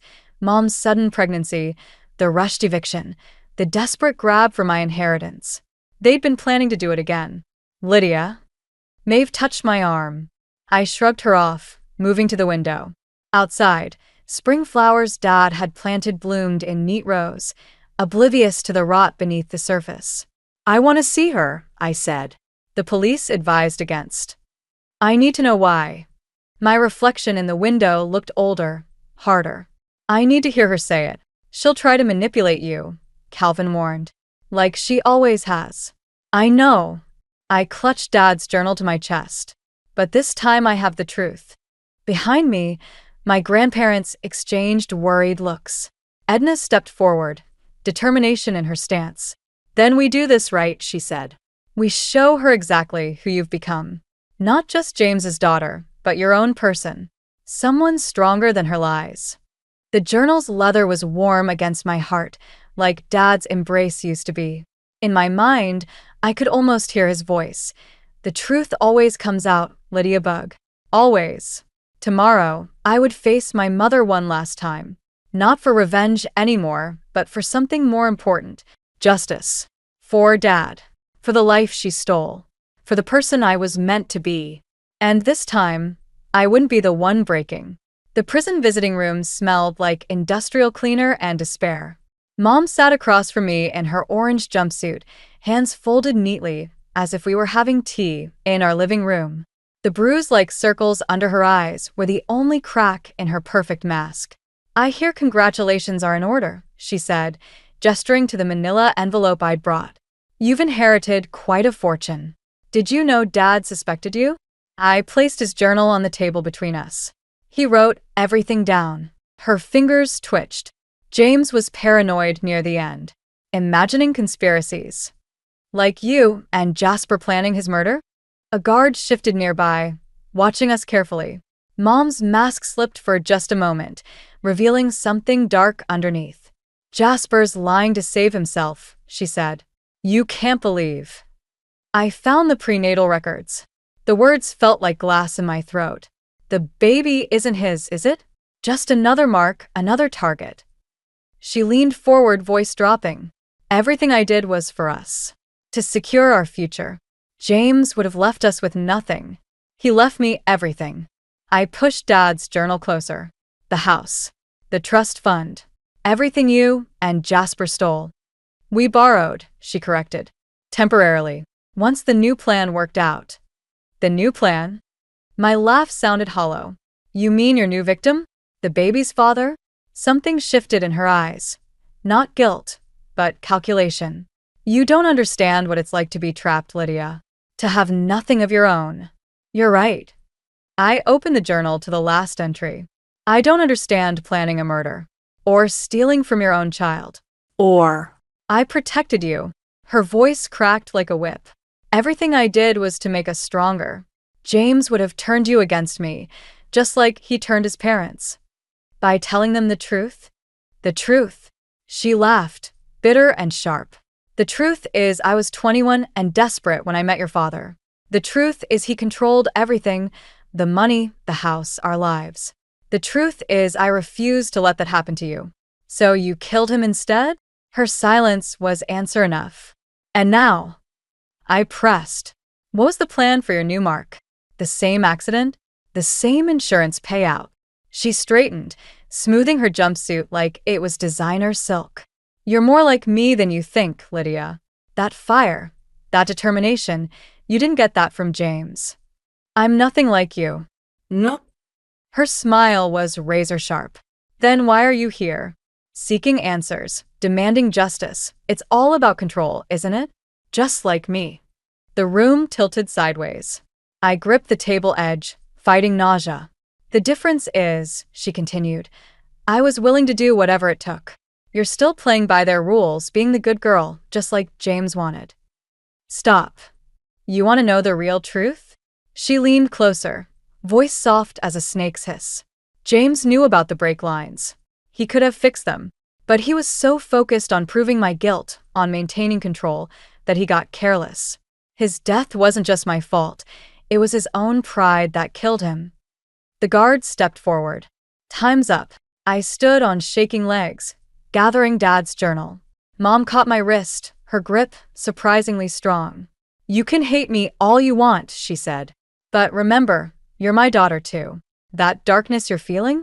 That need for revenge? That's my gift to you. I yanked free, nearly running from the room. Outside, Edna waited in the parking lot, but I couldn't face her. Not yet. Not with Mom's words echoing in my head. Not with this poison in my veins. Because the worst part wasn't that she'd killed Dad, or stolen my inheritance, or planned to do it all again. The worst part was that deep down, in places I didn't want to examine, I understood exactly how she'd done it. And that terrified me more than anything else. The attic in Edna's house had always been my refuge. Even as a child, I'd hide here among dusty trunks and forgotten memories when Mom's moods turned dark.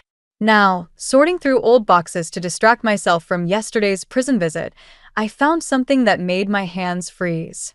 A shoebox, newer than the rest, with Jasper's precise handwriting. Moira, personal. Inside lay a stack of letters, each one a piece of the puzzle I hadn't known I was missing. The first was dated just after Dad's death. My dearest Moira, everything is proceeding as planned. The insurance company suspects nothing. Once the money clears, we can begin our life together. My throat tightened as I read on. Each letter revealed more of Jasper's manipulation, how he'd found Mom when she was young and desperate, how he'd orchestrated everything from Dad's murder to the theft of my inheritance. The final letter, dated just weeks ago, made bile rise in my throat. The new mark is perfect. Once he signs the papers, we'll handle him just like James.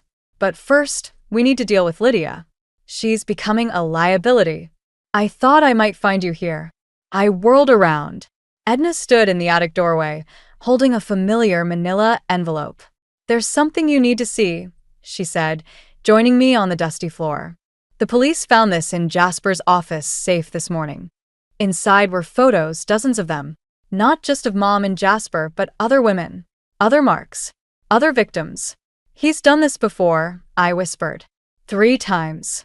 Edna's voice was steel. Your mother was his 4th target, but she was different.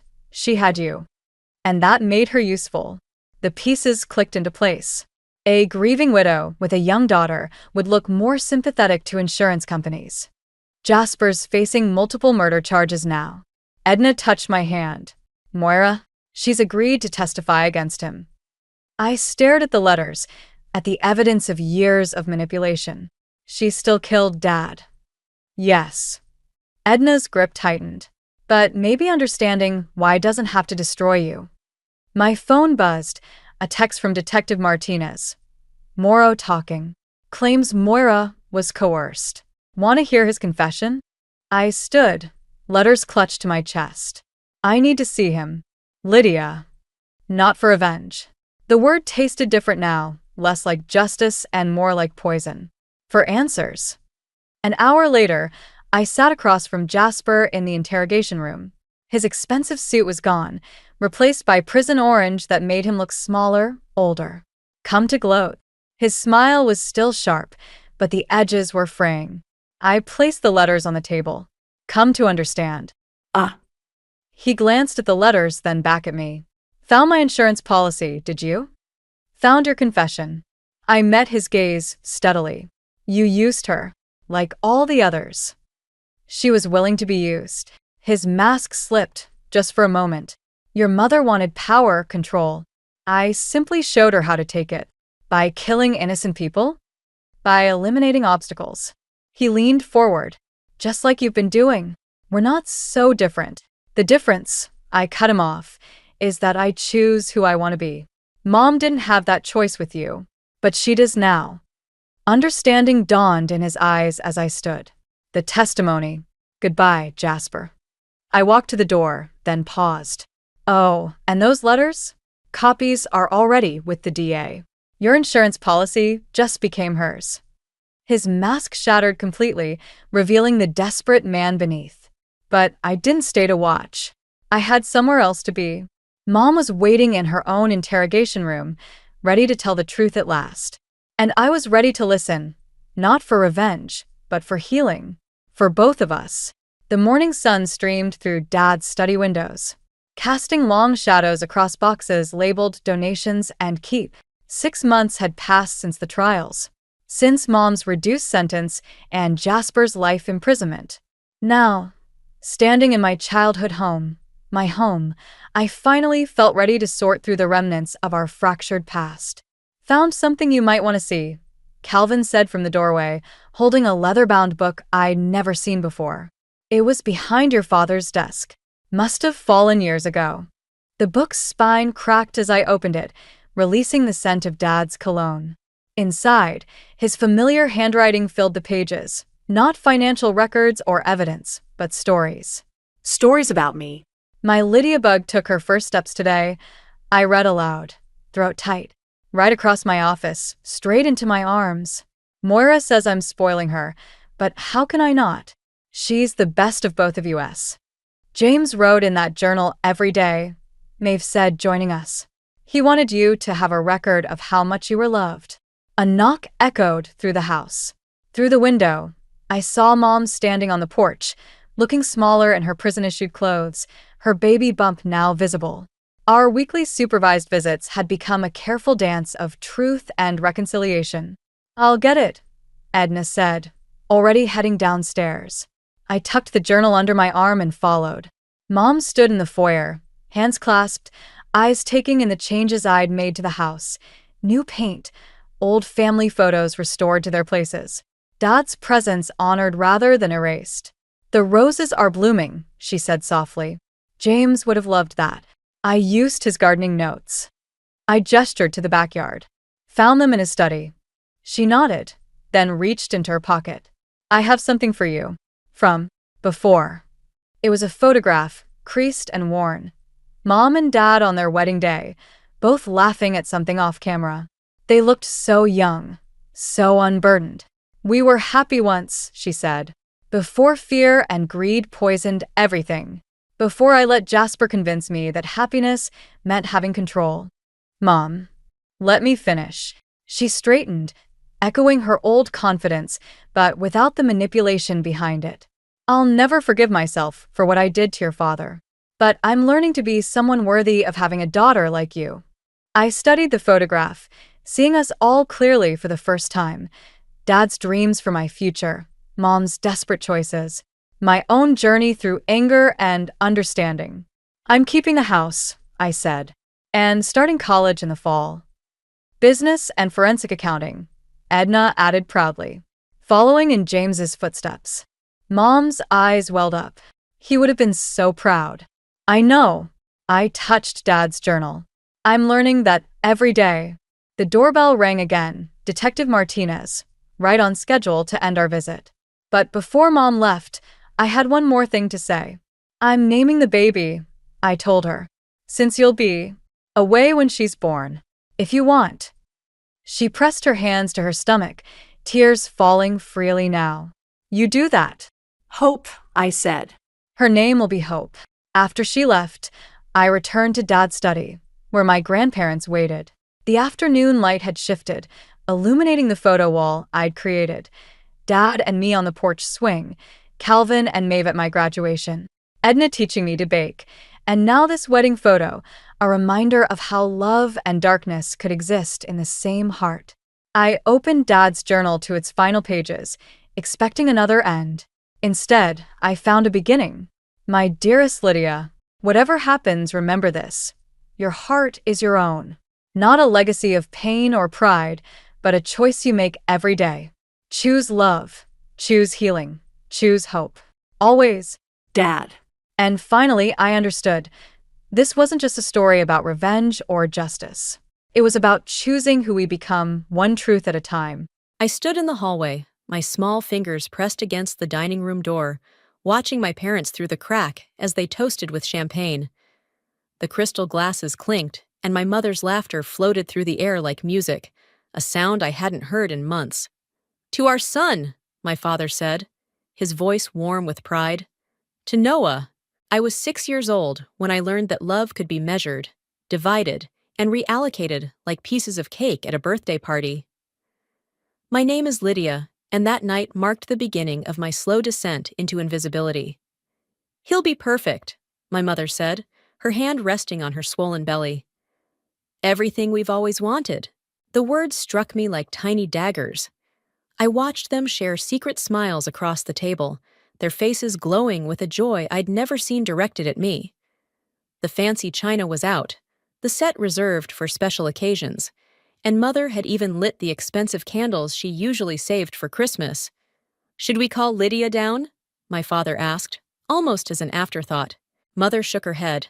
"Let her sleep. We'll tell her tomorrow. Besides, she might not understand. You know how sensitive she can be." I understood perfectly. I understood that my mother had made my father's favorite pot roast, even though she'd been too tired to cook my birthday dinner last month. I understood that they'd bought a new crib while my bed still had a broken slat that pinched my leg every night. "We'll need to start preparing her," Father said, swirling his champagne. "She'll have to learn to be more independent, more responsible." "Clara offered to take her for a while," Mother replied, "just until things settle down with the baby. It might be easier that way." My grandmother Clara lived 3 hours away in a house that smelled like cinnamon and old books. She always had time to listen to my stories and never told me I was being too sensitive. "That might be best," Father agreed, reaching for Mother's hand. "We'll need to focus all our attention on Noah in the beginning." I backed away from the door, my sock-covered feet silent on the hardwood floor. In my room, I pulled out the small suitcase I'd gotten for my birthday, the one Mother said was for big girl adventures. I started filling it with my most important possessions, my favorite stuffed rabbit, 3 books, and the photo of me and Grandmother Clara at the beach. The next morning, when they told me about the baby brother and their plans to send me to Grandmother's house, I pretended to be surprised. I nodded at all the right moments and said all the right things. "Yes, I understand." "No, I'm not upset." "Yes, I'll be a good girl for Grandmother." But inside, something had shifted. As I watched them exchange relieved glances at my calm acceptance, I felt a small, hard kernel take root in my chest. It wasn't quite hatred. I was too young to understand hatred then. It was something else, something that would take years to fully bloom. That night, as I lay in bed, listening to them discuss nursery colors through the thin walls, I made my first real decision. I would be everything they wanted: responsible, independent, helpful. I would smile and nod and play my part perfectly. But I would remember. I would remember how it felt to stand in that hallway, watching them toast to my replacement. I would remember how easily they decided to send me away, how quickly they redistributed their love. And someday, when they least expected it, I would make them remember too. "Lydia!" Mother called from downstairs. "Come help me with these baby catalogs."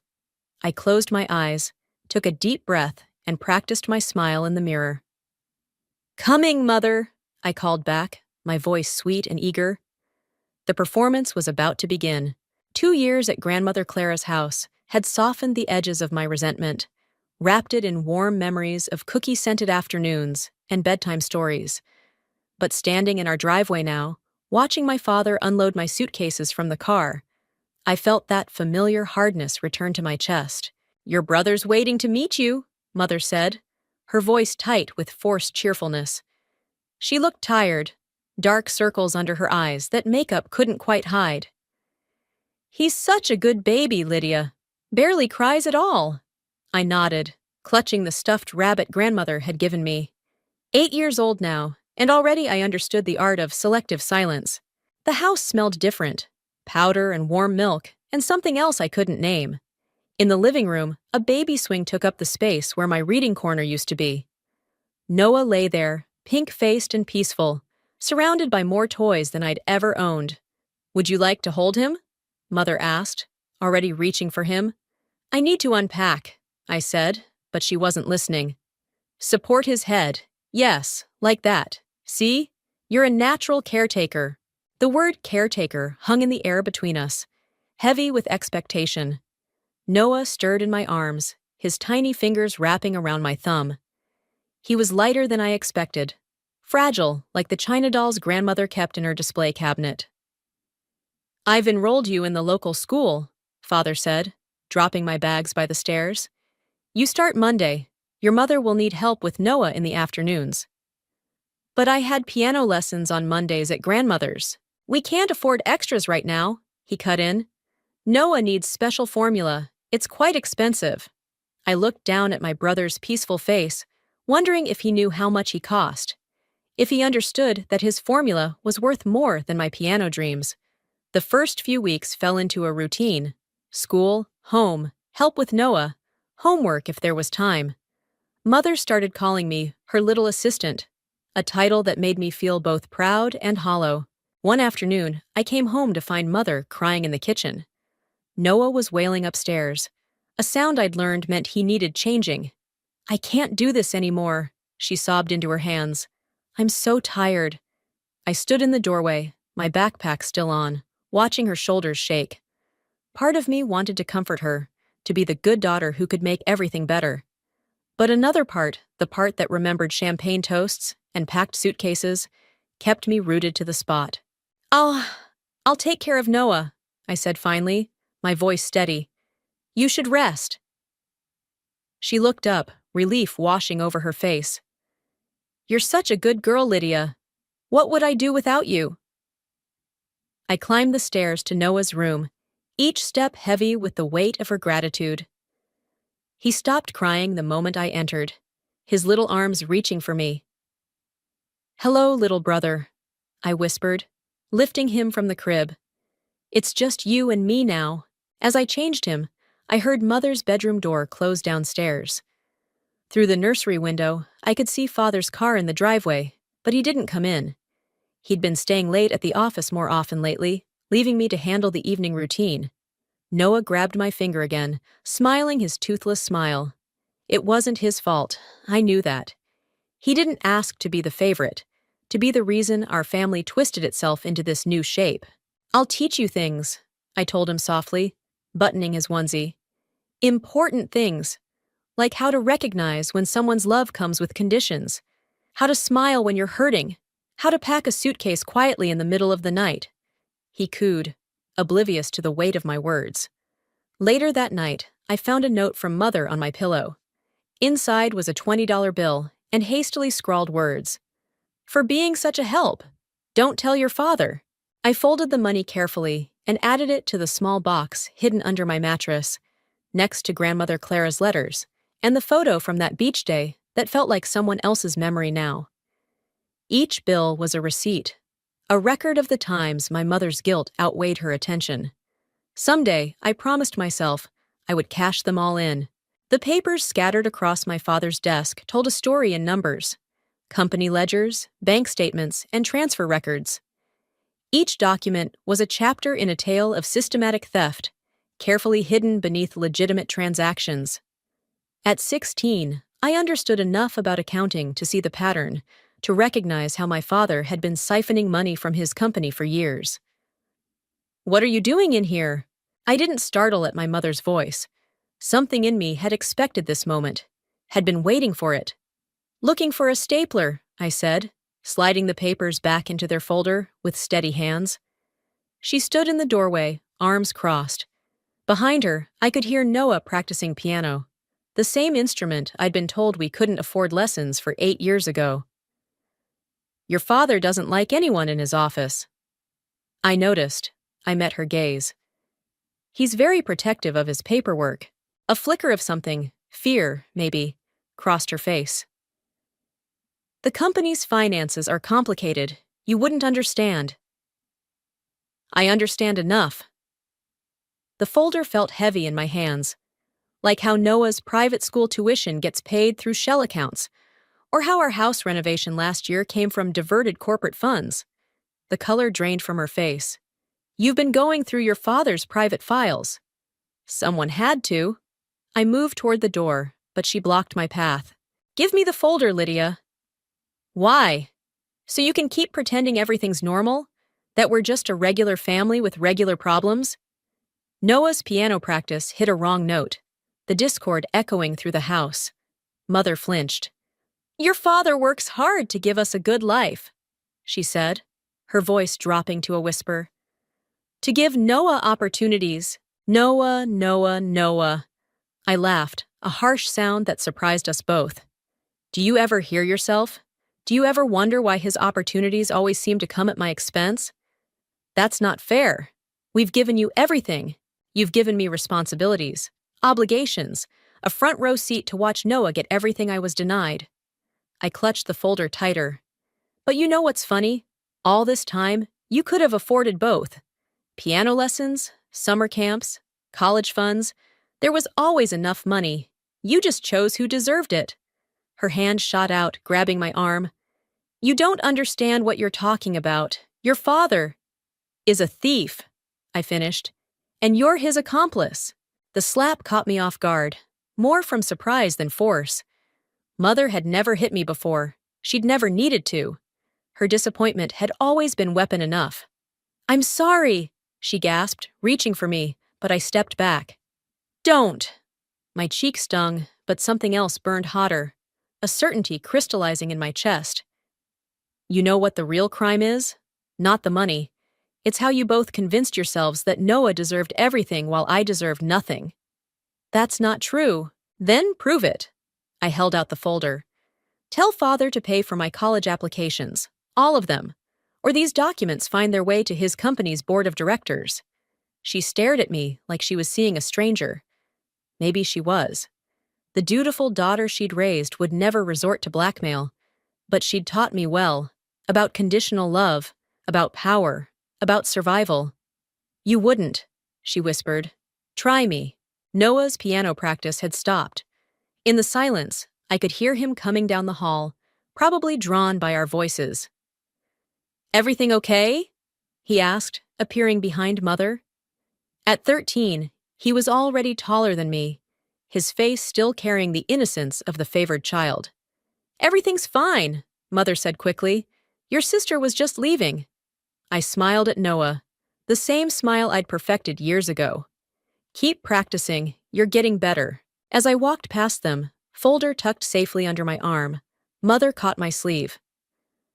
"When did you become so cold?" she asked softly.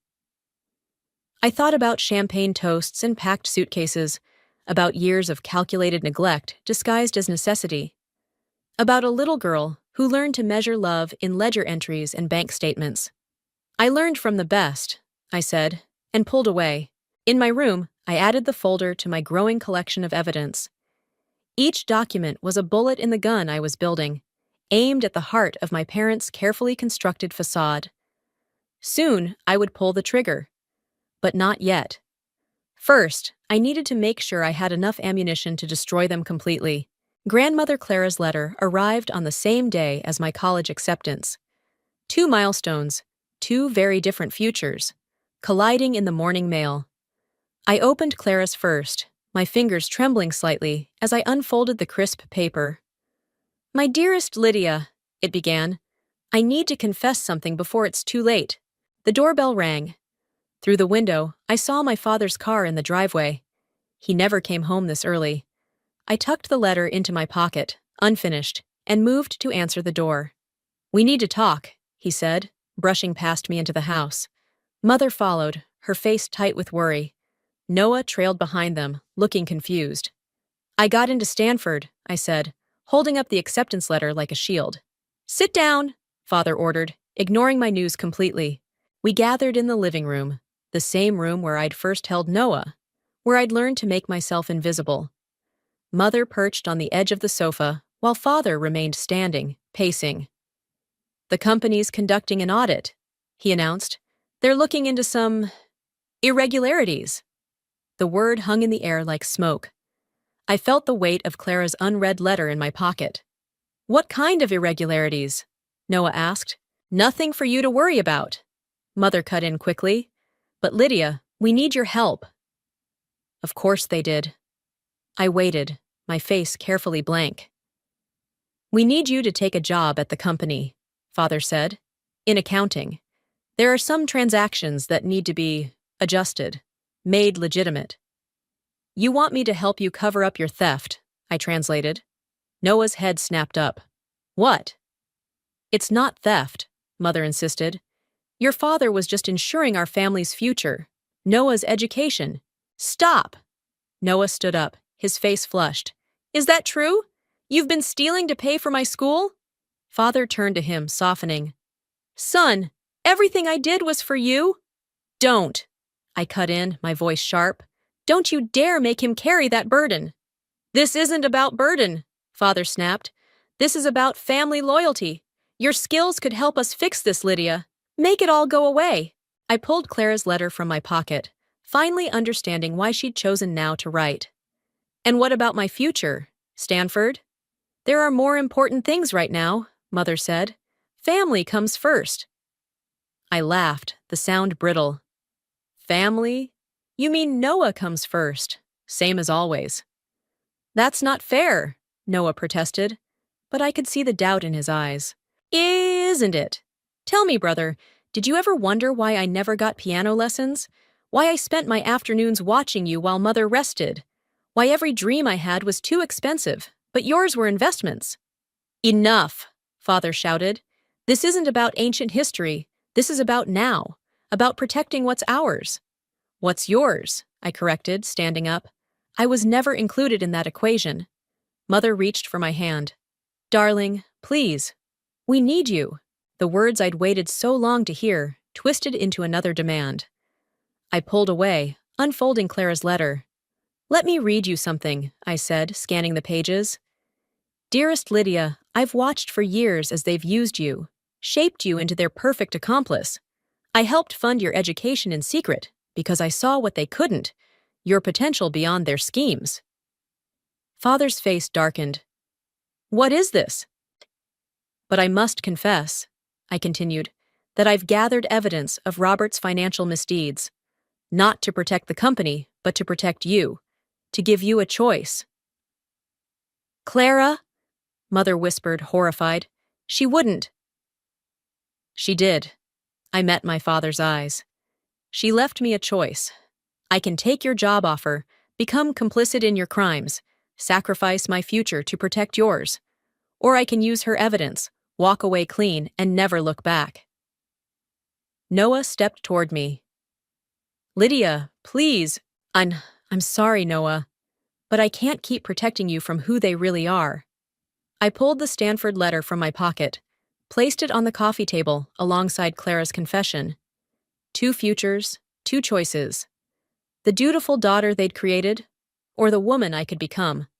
I'll give you 24 hours to decide, I said, moving toward the door.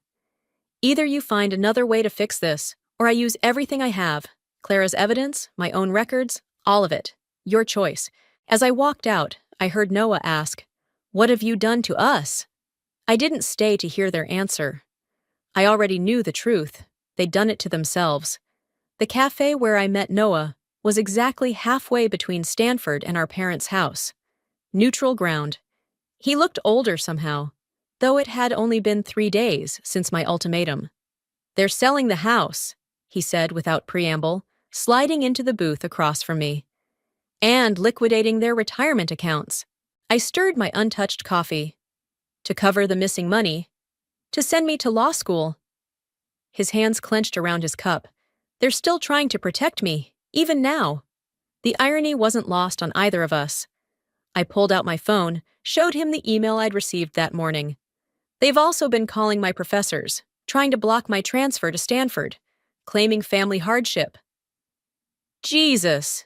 He rubbed his face. When did we become this? Before I could answer, my phone buzzed. Clara's name flashed on the screen. I let it go to voicemail, like I had been doing since her letter arrived. You should talk to her, Noah said. She's been asking about you. She's been manipulating me, I corrected. Just like them. Different methods, same game. Is that what this is to you? A game? I met his eyes across the table. No, this is survival. The waitress appeared with more coffee. We waited until she left before continuing. I found something else, Noah said quietly. In Father's study. Documents about Grandmother Clara's property. They've been using it as collateral for loans without her knowledge. My hand froze halfway to my cup. What? They forged her signature, multiple times. He pulled out a folder, slid it across the table. They're not just stealing from the company, they're stealing from everyone. I opened the folder with steady hands, though my pulse raced. Each document was another nail in their coffin, another betrayal of the woman who'd given me sanctuary when they'd cast me aside. Why are you showing me this? Noah leaned forward. Because I need to know what you're planning. Really planning. This isn't just about exposing them anymore, is it? What do you think I'm planning? I think you're planning to destroy them. Completely. And I need to know if I should stop you or help you. The cafe seemed suddenly too small, too public for this conversation. A family at the next table laughed over pancakes, oblivious to the war being planned beside them. You can't be both the golden child and the whistleblower, Noah, I said finally. Choose now. He pulled something else from his jacket, a USB drive. Their complete financial records, everything, including what they've done to Clara. He placed it between us like a gauntlet. But I have conditions.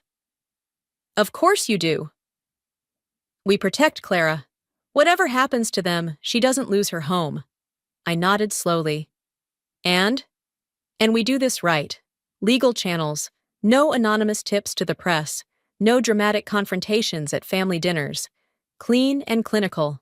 You want to take the satisfaction out of it, I observed. I want to take the poison out of it. He pushed the drive closer to me. Before it destroys you too. My phone buzzed again. Clara. Always Clara, trying to reach me, to explain, to justify. I silenced it without looking. They're meeting with their lawyer tomorrow, Noah continued, planning to transfer more assets, create new shells. Once that happens, it becomes harder to trace, I finished. Harder to prove. Exactly. He stood up, leaving the drive on the table. You have until midnight to decide. Use the evidence legally, or I go to them first and warn them. I looked up at my brother, no longer the innocent baby I'd helped raise, but a man making his own choices. When did you become so calculating? A sad smile crossed his face. I learned from the best. All of you. He left me there, staring at the USB drive that could demolish our family's carefully constructed facade. Clean and clinical, he'd said. As if revenge could ever be clean. As if justice could ever be simple. My phone buzzed one final time. Not Clara this time, but Mother. Please, Lydia, we can fix this as a family. I picked up the drive, feeling its weight. Lighter than it should be, given all it contained. All the years of lies, manipulation, and careful accounting of love's conditions, reduced to digital files and paper trails. Noah was right about one thing. This wasn't a game anymore. This was war. And in war, there are always casualties. I just had to decide who would fall first. The Christmas tree in Clara's living room was the same one I'd helped decorate as a child, its ancient ornaments reflecting the harsh winter light. But today, surrounded by my entire family, it felt more like a gallows than a celebration. I'm so glad we could all be together, Clara said, passing around eggnog with trembling hands. She'd aged decades in the past few weeks, her face lined with worry she tried to hide behind festive cheer. I clutched the USB drive in my pocket, waiting. Mother was arranging presents under the tree, all for Noah, of course. Father checked his phone constantly, probably monitoring the stock transfers he'd arranged for tomorrow morning. Before we open gifts, I announced, standing, I have something to share. Noah's head snapped up, his face paling. Lydia! It's time! I pulled out my laptop, connected it to Clara's television. Everyone should see this. Darling, can't it wait? Mother's voice held that familiar note of dismissal. We're having such a lovely time. No more waiting. I pulled up the files, watching them project onto the screen. No more pretending. The first document appeared, a forged transfer from Clara's account. Then another, and another. Years of systematic theft, displayed in cold, digital clarity. Clara's gasp cut through the room. Robert, what is this? It's nothing, Mother, Father started, but I was already switching to the company records. Tell her, I demanded. Tell her how you've been stealing from her for years, how you forged her signature, how you've been lying to everyone. Mother stood, hands shaking. Lydia, stop this immediately. Why? Afraid of what else I might show? Like the emails where you plotted to keep me from college? Or the records of all the money you funneled to Noah while telling me we couldn't afford basic necessities? Noah stepped forward. This isn't how we agreed. No, I cut him off. This is exactly what they deserve. Public exposure, complete transparency, everything they never gave me. Clara's voice was barely a whisper. You knew about this? All this time? I did more than know. I turned to her, feeling something crack inside me. I gathered evidence, built a case, planned this moment for years. While living in my house, she said softly, using my love as cover. The words hit me like physical blows. I learned from the best, didn't I? This family's greatest skill, using love as a weapon. Father stood suddenly. Enough. You want to destroy this family? Fine. But remember, you'll go down with us. Your fingerprints are all over these transactions. What? Noah turned to me, horrified. Oh, yes, Father continued, gaining momentum. Who do you think processed some of these transfers? Who helped balance the books when she worked in my office? She's not just the whistleblower, she's an accomplice. Mother's eyes widened with understanding. You're not exposing us, Lydia. You're exposing yourself. The room spun slightly. This wasn't how it was supposed to go. I'd planned everything so carefully, but I'd forgotten one crucial detail: how deeply I'd been forced to participate in their schemes. I was a child, I whispered. You made me help you. Prove it, Father challenged. Prove you weren't a willing participant, that you didn't benefit from the money, too. Clara stood shakily, moving away from me. All of you, you've all been lying to me, using me. Grandmother, no. Don't. She held up a hand. Just don't. Noah looked between us all, the perfect family portrait shattering before his eyes. What have we become? The Christmas tree lights blinked mockingly, casting shadows that seemed to dance with cruel amusement. I'd wanted to destroy them, but I'd forgotten that I was part of the structure I was demolishing. The debris would bury me too. I'm calling my lawyer, Father announced, pulling out his phone. Either we all agree to keep this quiet, protect each other, or we all fall together. Your choice, Lydia. Mother reached for Noah protectively. Clara sank into her chair, looking small and broken, and I stood in the middle of it all, watching my carefully constructed revenge crumble into something uglier than I'd imagined. The USB drive felt heavy in my pocket now. Not a weapon anymore, but a suicide bomb. I'd been so focused on making them pay that I hadn't noticed how deeply I'd embedded myself in their web of lies. Merry Christmas, I said quietly, and walked out into the snow, leaving behind the wreckage of both my family and my revenge. Sometimes the price of justice is higher than even the vengeful can afford to pay. The envelope arrived 3 days after Christmas, bearing Clara's familiar handwriting. Inside was a single sheet of paper, a confession dated 20 years ago, written in my father's precise script, detailing the first time he'd stolen from the company. Clara's signature was at the bottom, authorizing the transfer of funds. She'd known. All along, she'd known. I found her in her garden, pruning dead roses in the winter cold. Her hands were bare, red from the frost. "You were his accomplice," I said, holding up the yellowed paper. "From the beginning." Clara didn't turn around. "I was trying to protect you. By helping him steal, by watching him favor Noah by giving you something to fight against." She finally faced me, her eyes sharp despite her age. "I knew what Robert was becoming, what Karen enabled. I needed you to be stronger than them."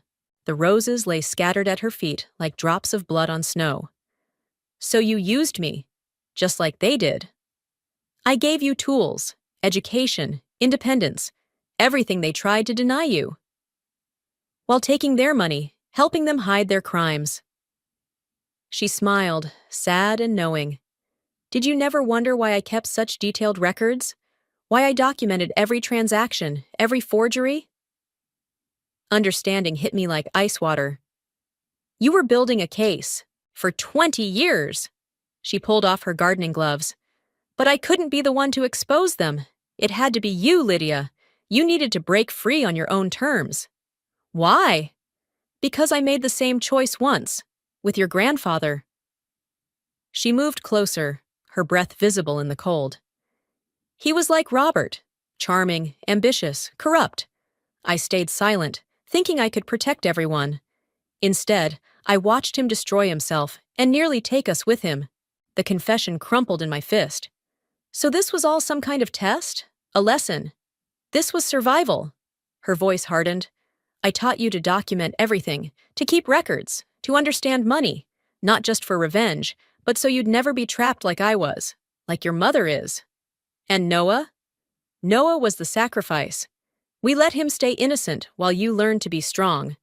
She touched my cheek, her fingers ice cold. "I'm not proud of it, but I'd do it again."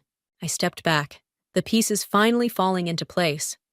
"The evidence you gathered, it's not just about father's embezzlement, is it?" "No." She pulled an envelope from her pocket. "This proves I was complicit. If you use your evidence against Robert, this will surface. Everyone falls, me included." "Why are you showing me this?" "Because you need to decide what justice really means. Is it worth destroying everyone to punish them? Or is there another way?" A car door slammed nearby. Noah emerged from his vehicle, followed by our parents. The family meeting I'd called, right on schedule. "They're here," Clara said quietly. "What's it going to be?" I looked at the confession in my hand, then at the approaching figures. My father's confident stride, my mother's protective hover around Noah, my brother's uncertain steps. "You manipulated me," I said to Clara. "All these years." "Yes." No excuses, no justification. Just truth. Like mother, like daughter, like granddaughter. I laughed, hollow. "We're all just different versions of the same story, aren't we?" They were almost at the garden now. I could see Father's face, already arranged in its familiar mask of authority. Mother's eyes, darting between us, sensing danger. "Lydia!" Noah called out. "We need to talk about Christmas." "No," I cut him off, turning to face them all. "We need to talk about everything." I held up Clara's confession in one hand, my USB drive in the other. 20 years of secrets, lies, and careful manipulation, distilled into paper and plastic. "Family meeting," I announced, my voice carrying across the winter-dead garden. "But this time, we're going to try something new." "What's that?" Father demanded. I met Clara's eyes one last time, saw the question there. Then I looked at my family, really looked at them. Not as enemies to destroy or wrongs to right, but as people trapped in patterns they couldn't see. "The truth," I said simply. "All of it. From everyone." Sometimes the greatest revenge isn't destruction, but forcing people to finally face themselves in the light. The Stanford acceptance letter sits on my desk beside the company's settlement agreement. Two different kinds of freedom, both purchased with the same currency.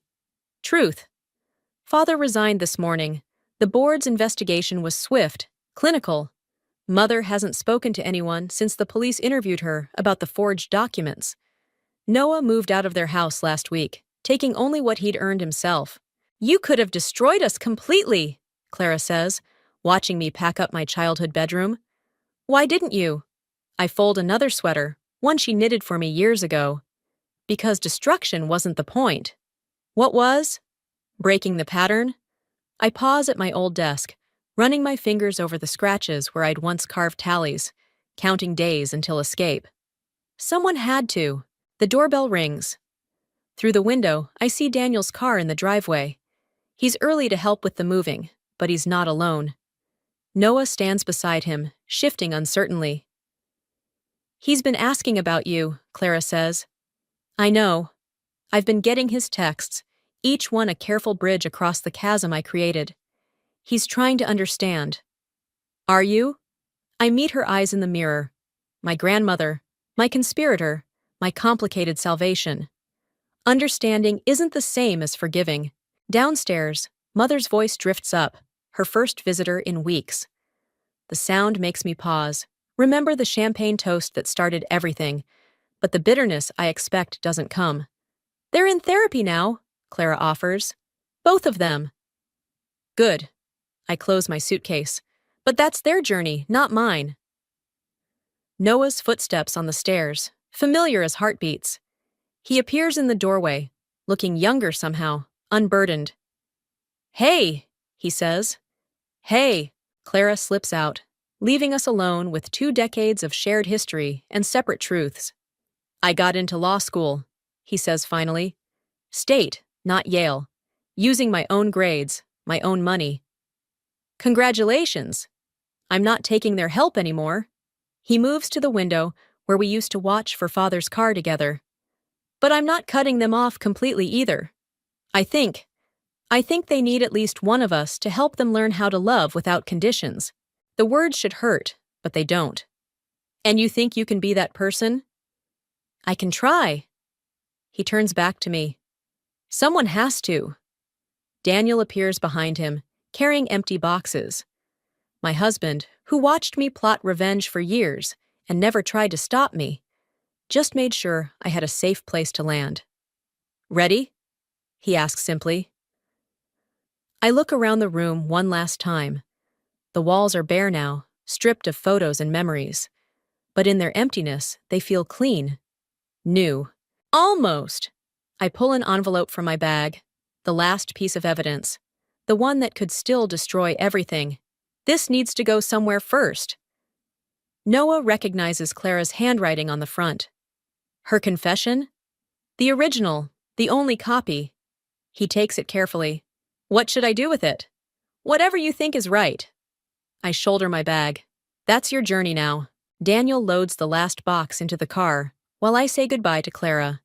She holds me tightly, this woman who taught me both survival and its cost. I'll visit, I promise. I know.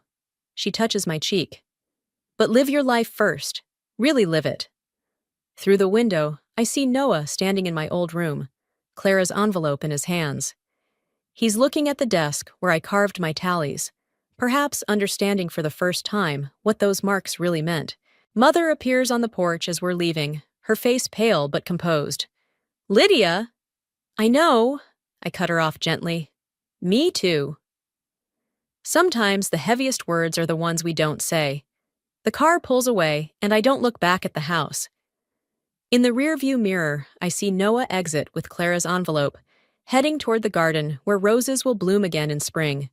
Stanford? Daniel asks, though he already knows the answer. Stanford, I confirm. Not running away this time, but moving forward.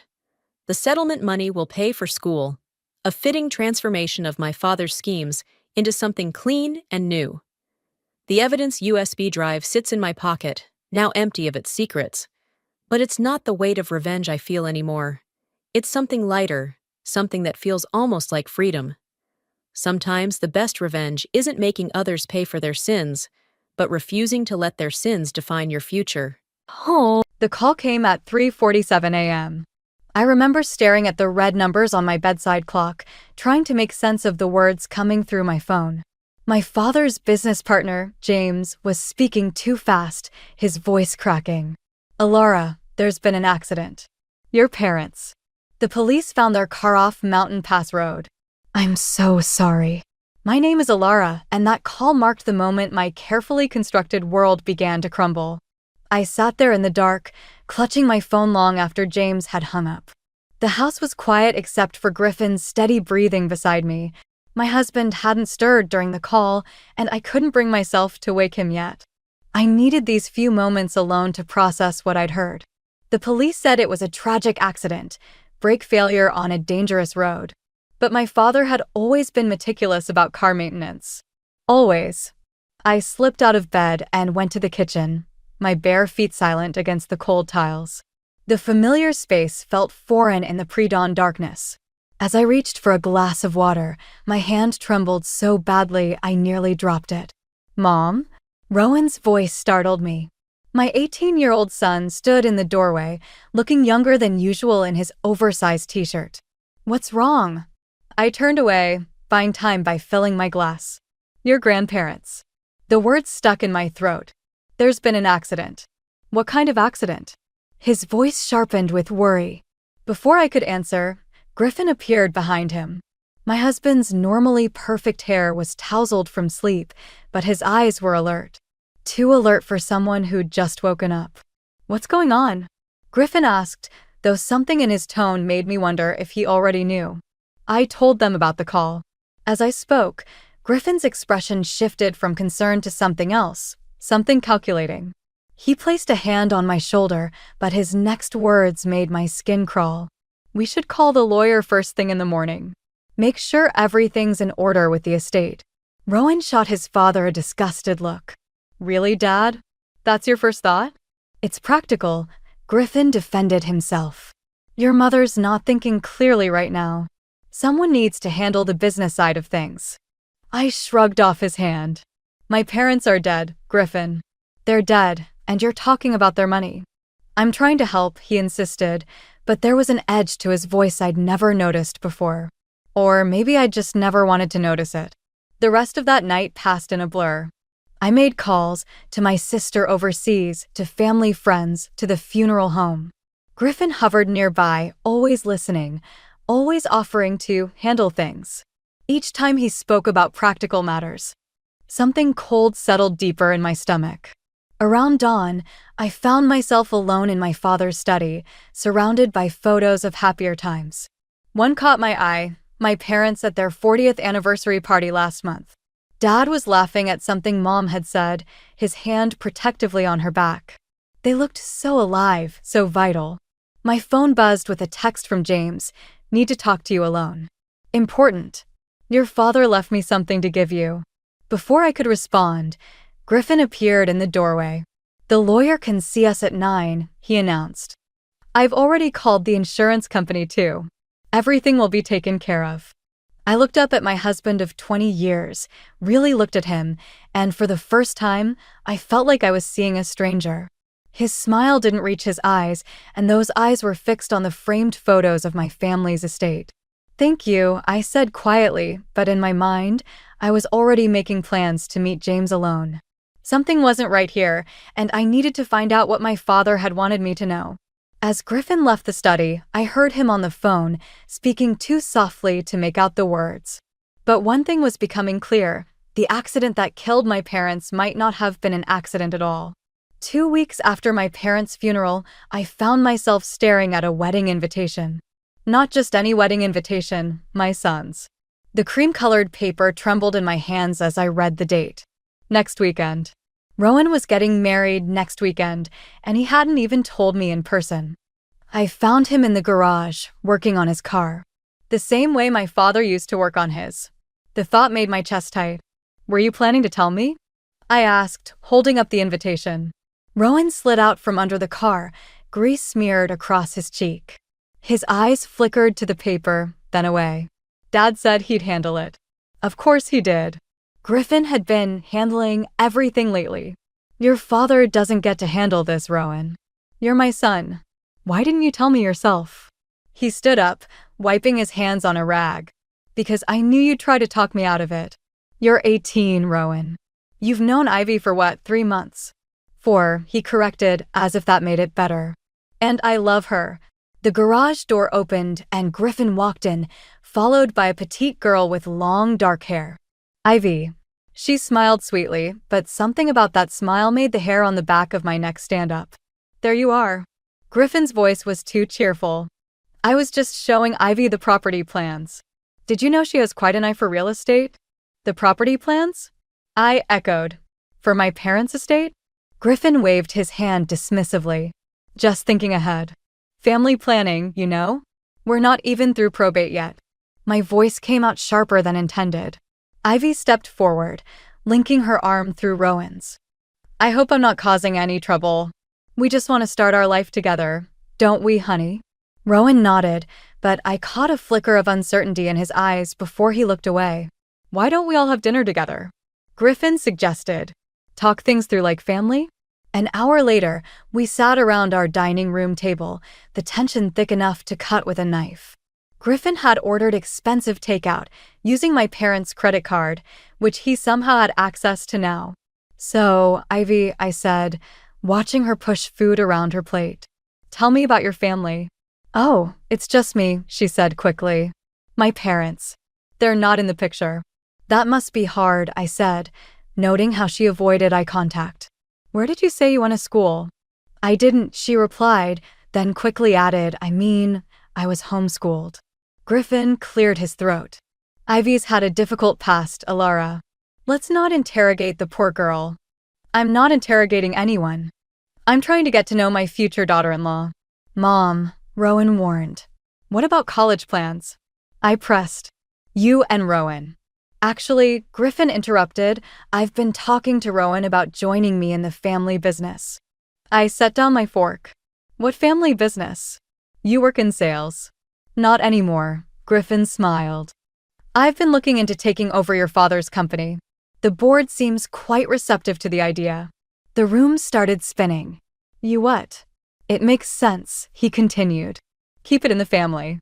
Rowan can learn the ropes, eventually take over. Stop. I stood up, my chair scraping against the floor. Just stop. My father's body isn't even cold, and you're all ready. Mom. Rowan's voice cracked. Can you not make everything about them? I looked at my son, really looked at him. He seemed smaller somehow, caught between his father's ambition and my grief. But there was something else in his expression, a desperation I couldn't quite understand. Ivy placed her hand over his. Maybe we should go, she said softly. As they stood to leave, I caught a glimpse of her phone screen lighting up with a message. The name, Asher, flashed briefly before she tucked it away. After they left, Griffin approached me with that practiced, concerned expression. You're not thinking clearly, sweetheart. Let me handle things for a while. I stepped back from his reaching hand. You keep saying that, but I'm starting to wonder exactly what you're handling and why. His smile faltered for just a moment, but it was enough. In that split second, I saw something that chilled me to the bone, the same calculating look I'd noticed the night my parents died. I needed answers, and I knew just where to start. Tomorrow, I would meet James and find out what my father had left for me. But first, I needed to know more about this mysterious Asher who was messaging my future daughter-in-law. Meeting James felt like a betrayal, even though Griffin was the one I couldn't trust anymore. I parked 3 blocks from the coffee shop, checking my rearview mirror twice before getting out. Paranoid? Maybe. But after what I'd found this morning, I couldn't be too careful. James was already waiting, his usually immaculate suit wrinkled like he'd slept in it. Dark circles under his eyes matched my own. You look terrible, I said, sliding into the booth. You should see the other guy. He attempted a smile that didn't reach his eyes. Did you bring it? I pulled out my father's letter, found hidden in his desk drawer this morning. Tell me what this means, James. He glanced around before reading it, his face growing paler. The letter was typical Dad, straight to the point. If anything happens to your mother and me, don't trust the numbers. Griffin's been cooking the books. Get James to show you the real accounts. Your father suspected something was wrong months ago, James said quietly. The company's finances weren't adding up. Large transfers to offshore accounts, unauthorized investments. In Griffin's name? Shell companies. But we traced them. Your husband's been embezzling for years, Elara. Small amounts at first, then bigger ones. Your father was planning to confront him the day of the accident. My coffee turned to acid in my stomach. The brakes. James nodded grimly.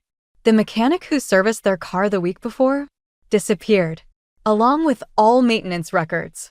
My phone buzzed. A text from Griffin. Where are you? Important meeting with the board at 2. Need you here. There's more, James said, sliding a USB drive across the table. Your father kept detailed records.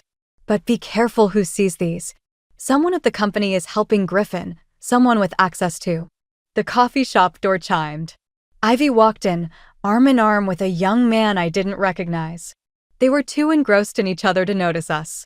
The way he touched her arm, whispered in her ear, this wasn't just a friendly meeting. Who's that? I whispered to James. Asher Reynolds. Tessa's son. He worked as an intern at the company last summer. The name hit me like a punch to the gut. The same Asher from Ivy's phone. My phone buzzed again. Griffin called Rowan. He says you're not at yoga class like you told him.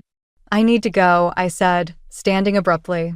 But James, there's one more thing. Rowan's getting married next weekend. To that girl right there. Tell me what you know about her. James's face went white. Ivy? She's not who she claims to be. She was involved in a fraud case last year, but the charges were dropped when the main witness disappeared. Asher was supposed to testify. Another text. Found your car. Coming to get you. James, I have to. The coffee shop door opened again.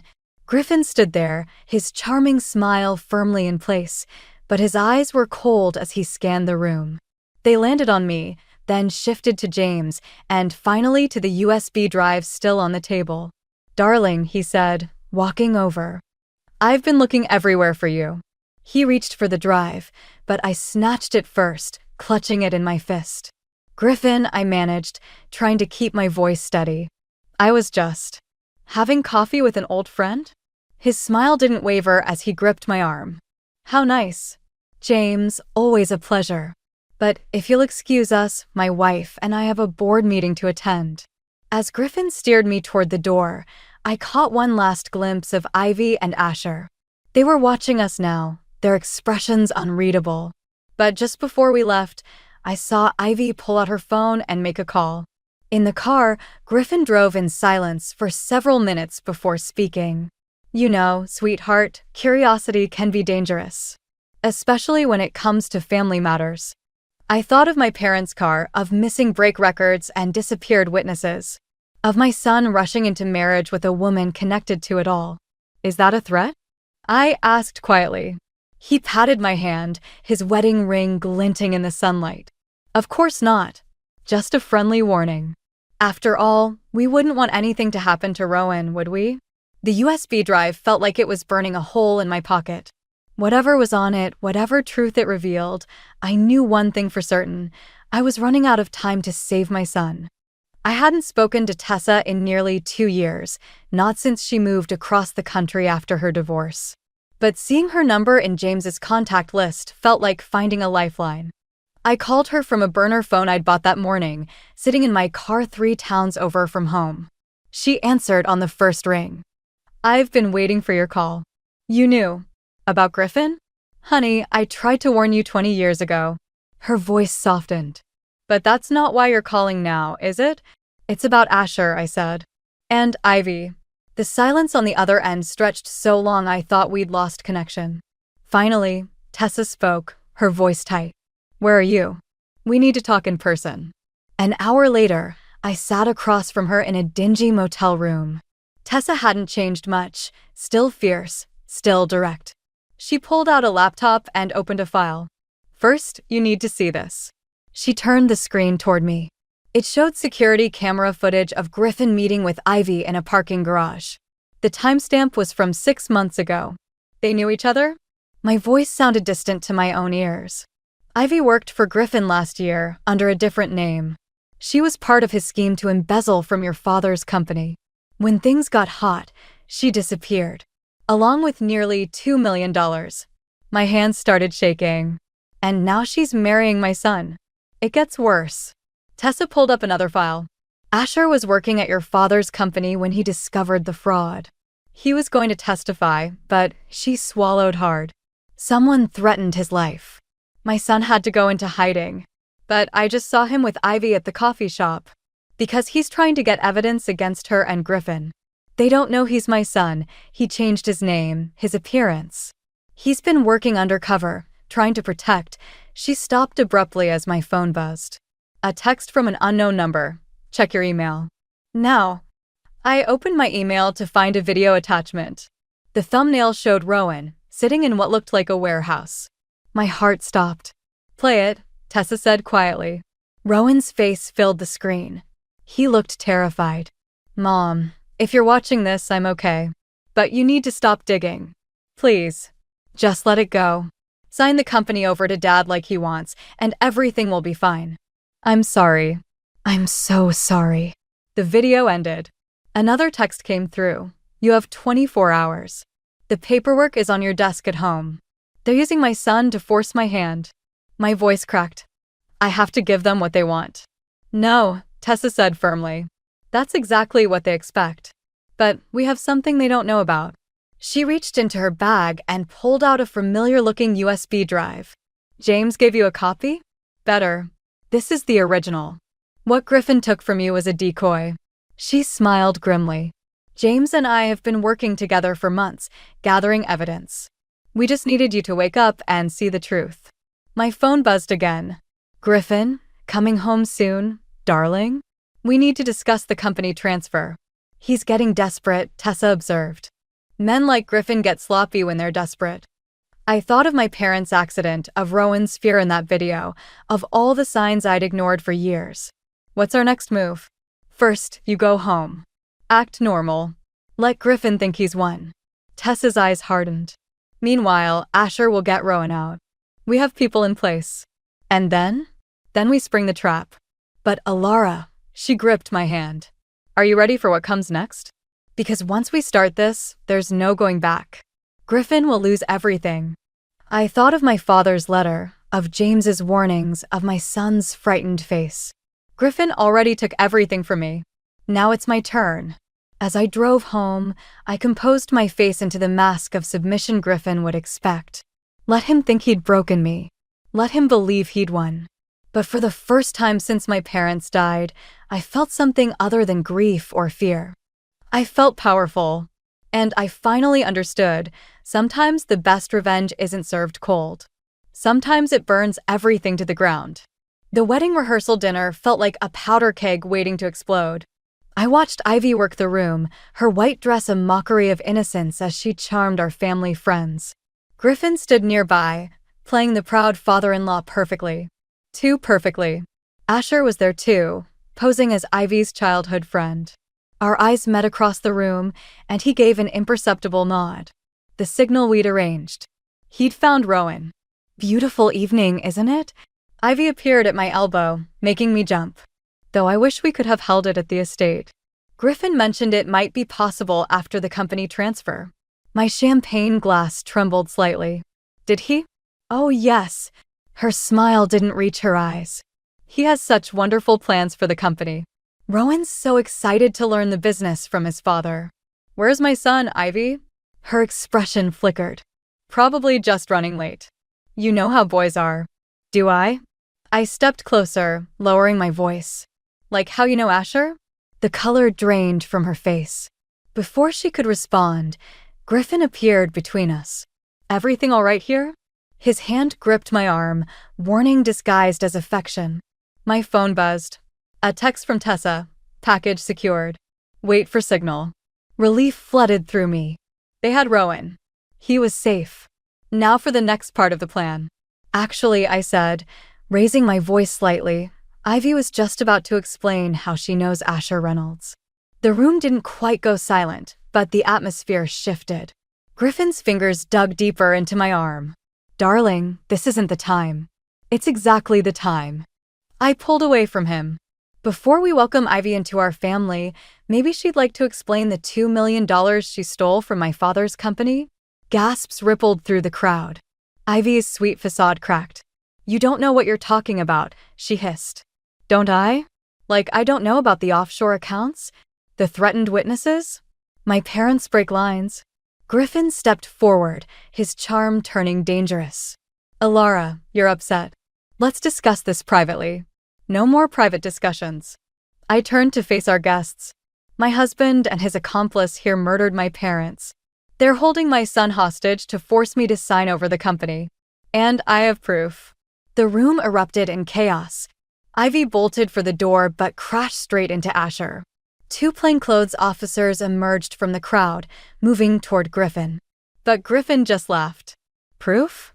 You mean that USB drive? Check your purse, darling. My blood ran cold. I reached for my bag, but I already knew. The drive was gone. Amazing what a good pickpocket can do, Griffin smirked. And as for Rowan, he pulled out his phone, showing me a live video feed. Our son, still captive, with a timestamp from 2 minutes ago. That's impossible, I whispered. Tessa said. Tessa? Griffin's smile widened. You mean your old friend who's been working for me all along? The one who gave me every detail of your little plan. The betrayal hit like a physical blow. I looked for Asher, but he was gone. The officers had vanished too. You see, darling, Griffin continued, you're not the only one who can set a trap. Now, shall we discuss that company transfer? My phone buzzed again. Unknown number. Mom, don't trust Tessa. She's not who you think. But I'm okay. For real this time. Check the kitchen. I backed away from Griffin, my mind racing. The kitchen, where Asher had been setting up the catering earlier, where he'd insisted on handling the champagne himself. Actually, I said, lifting my glass, let's have a toast first. To new beginnings. Griffin's smug expression faltered as he watched me raise the champagne to my lips. For the first time, real fear crept into his eyes. What did you do? I smiled, channeling his own cold confidence. You're not the only one who can play games, darling. Now, about those brake lines. The sound of police sirens filled the air outside, and this time, they were real. Griffin lunged for the door, but it was already too late. Everything was about to change, and for once, I was the one in control. The police interrogation room felt colder than it should have. I sat there, staring at my reflection in the two-way mirror, wondering how everything had gone so wrong. Griffin was in custody, but he was still winning. Mrs. Whitman, Detective Morris said, sliding crime scene photos across the table. These were taken at your parents' accident. Notice anything unusual? I looked away. I couldn't bear to see those images again. Your fingerprints were found on the brake line housing, she continued. Care to explain that? That's impossible. My voice cracked. I never. We also found traces of the same champagne you served at the rehearsal dinner in your father's system. The talk screen showed it was laced with a substance that would have impaired his driving. The room started spinning. No, Griffin did this.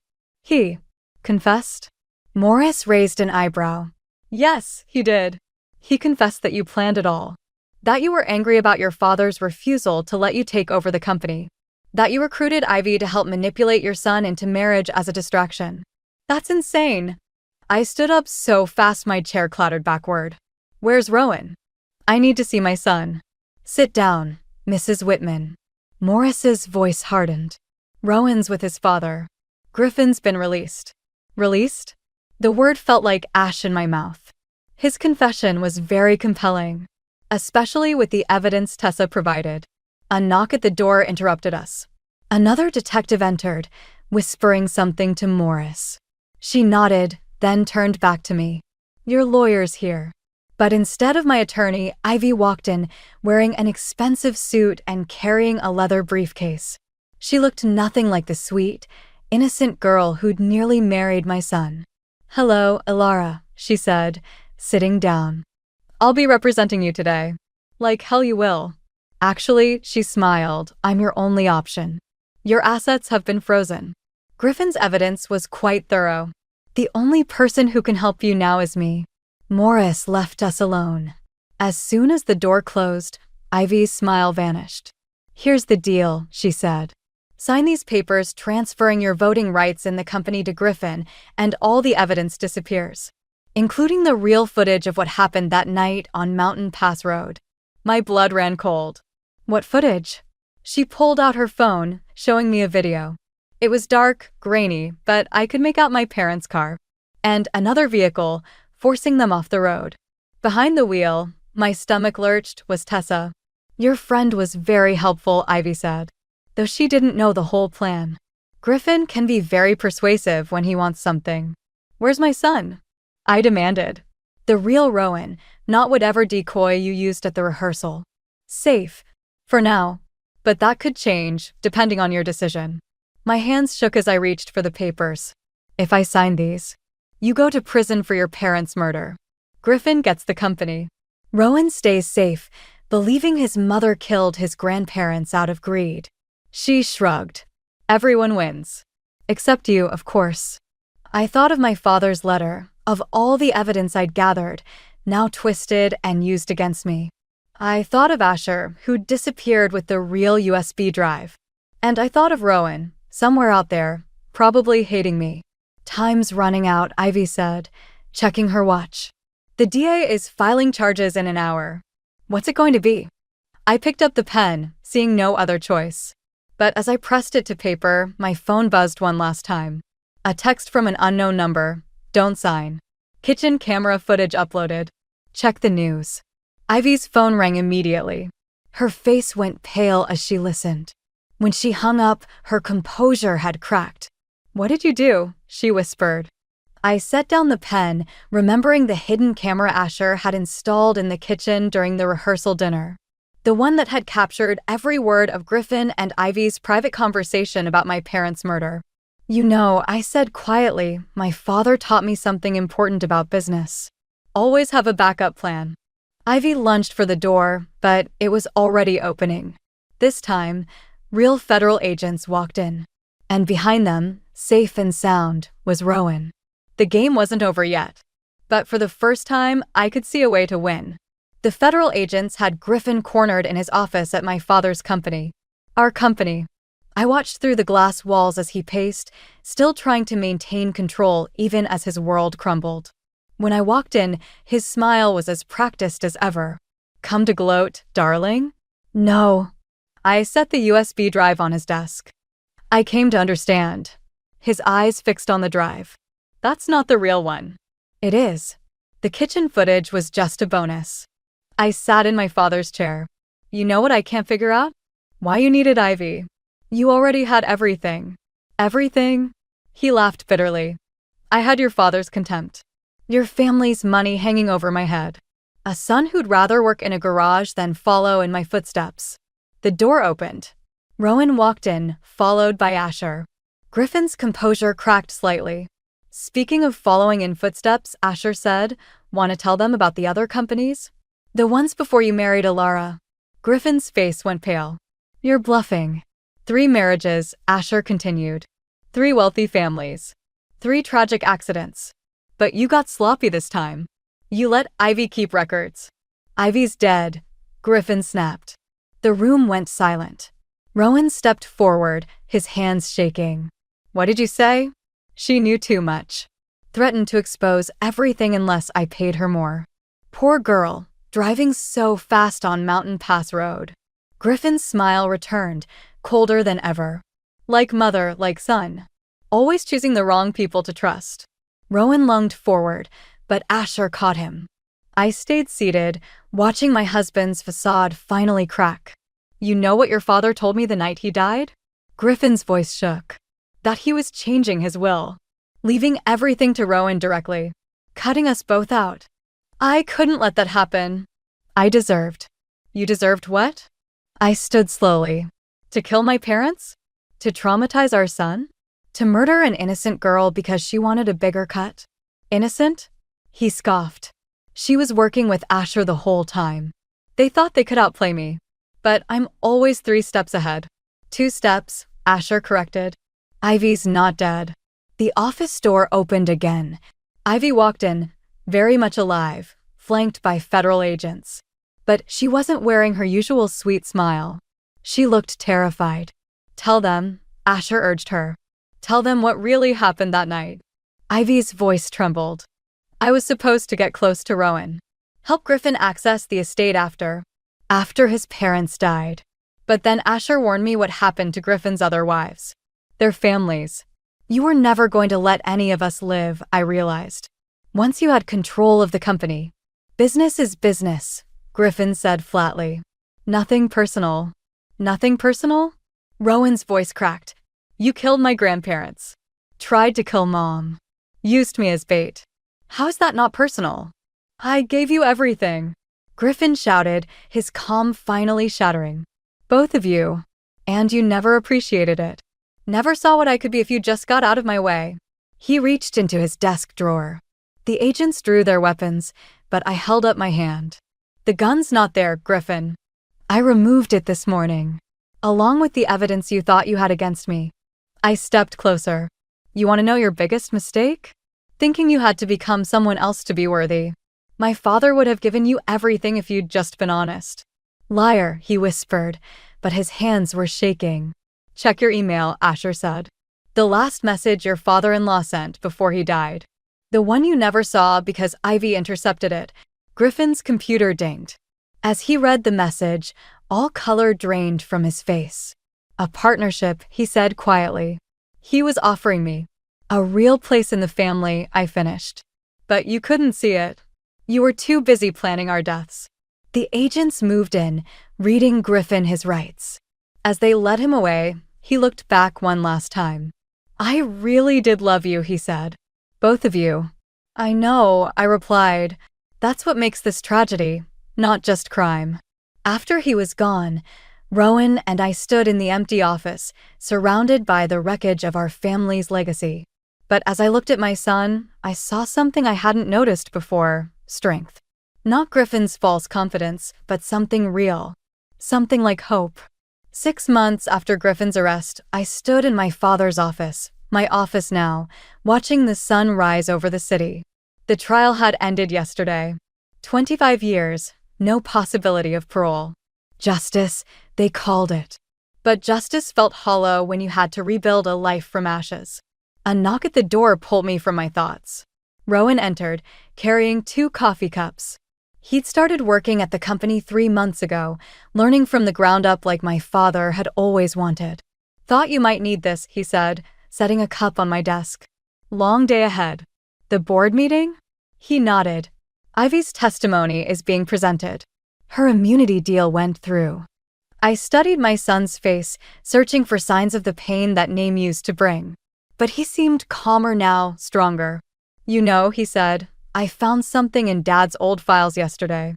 Want to see it?" He pulled out a worn envelope. Inside was a photograph I'd never seen before: Griffin holding newborn Rowan, looking not at the camera, but at his son with pure, unguarded love. "He wasn't always the monster we know now," Rowan said quietly. "No," I agreed. "But that makes it worse, doesn't it? Knowing he was capable of better." The intercom buzzed. My assistant's voice was hesitant. "Mrs. Whitman? There's someone here to see you." "From the prison." Rowan tensed. "Mom, you don't have to." "It's okay." I squeezed his hand. "I need to do this." The visitor wasn't Griffin. He wasn't allowed visitors yet. It was Tessa. She looked smaller in her prison uniform, all her fierce energy contained now. "You came," she said simply. "You asked." I gestured for her to sit, though I'm not sure why. She placed a manila envelope on my desk. "Because I owe you the truth. The whole truth, not just what came out in court." Inside were letters spanning 20 years, correspondence between Griffin and Tessa, revealing a relationship that started long before I met either of them. "He was my first love," Tessa said, "when he chose you instead." Well, revenge is a patient game. I helped him, guided him, thinking we'd be together once you and your family were gone. I never thought he'd. Her voice cracked. "I never thought he'd actually kill anyone. But he did." My voice was steady. "And you helped him." "Yes." She met my eyes. And I'll spend the rest of my life paying for it. But there's something else you should know. Something about your father. She pulled out one final letter. As I read it, my hands began to shake. He knew, I whispered. All along, he knew what Griffin was planning. The partnership offer, the will change, it was a trap. Your father was always 3 steps ahead, Tessa said. He just didn't expect Griffin to move so fast, or me to be so good at erasing evidence. The intercom buzzed again. Mrs. Whitman? The board is ready. I stood, gathering the letters. Thank you, Tessa, for finally telling the truth. There's one more thing. She hesitated. Asher. He's really my nephew, not my son. His parents were Griffin's first victims. I raised him to help me get revenge, but in the end, he chose justice instead. He chose to save your family rather than destroy it. As security led her away, I thought about choices, the ones that destroy us and the ones that save us. About how revenge and justice sometimes wear the same face. Rowan was waiting outside. Ready? I looked at my son, seeing echoes of both his father and grandfather in his face. But mostly, I saw himself, someone who'd faced darkness and chosen light.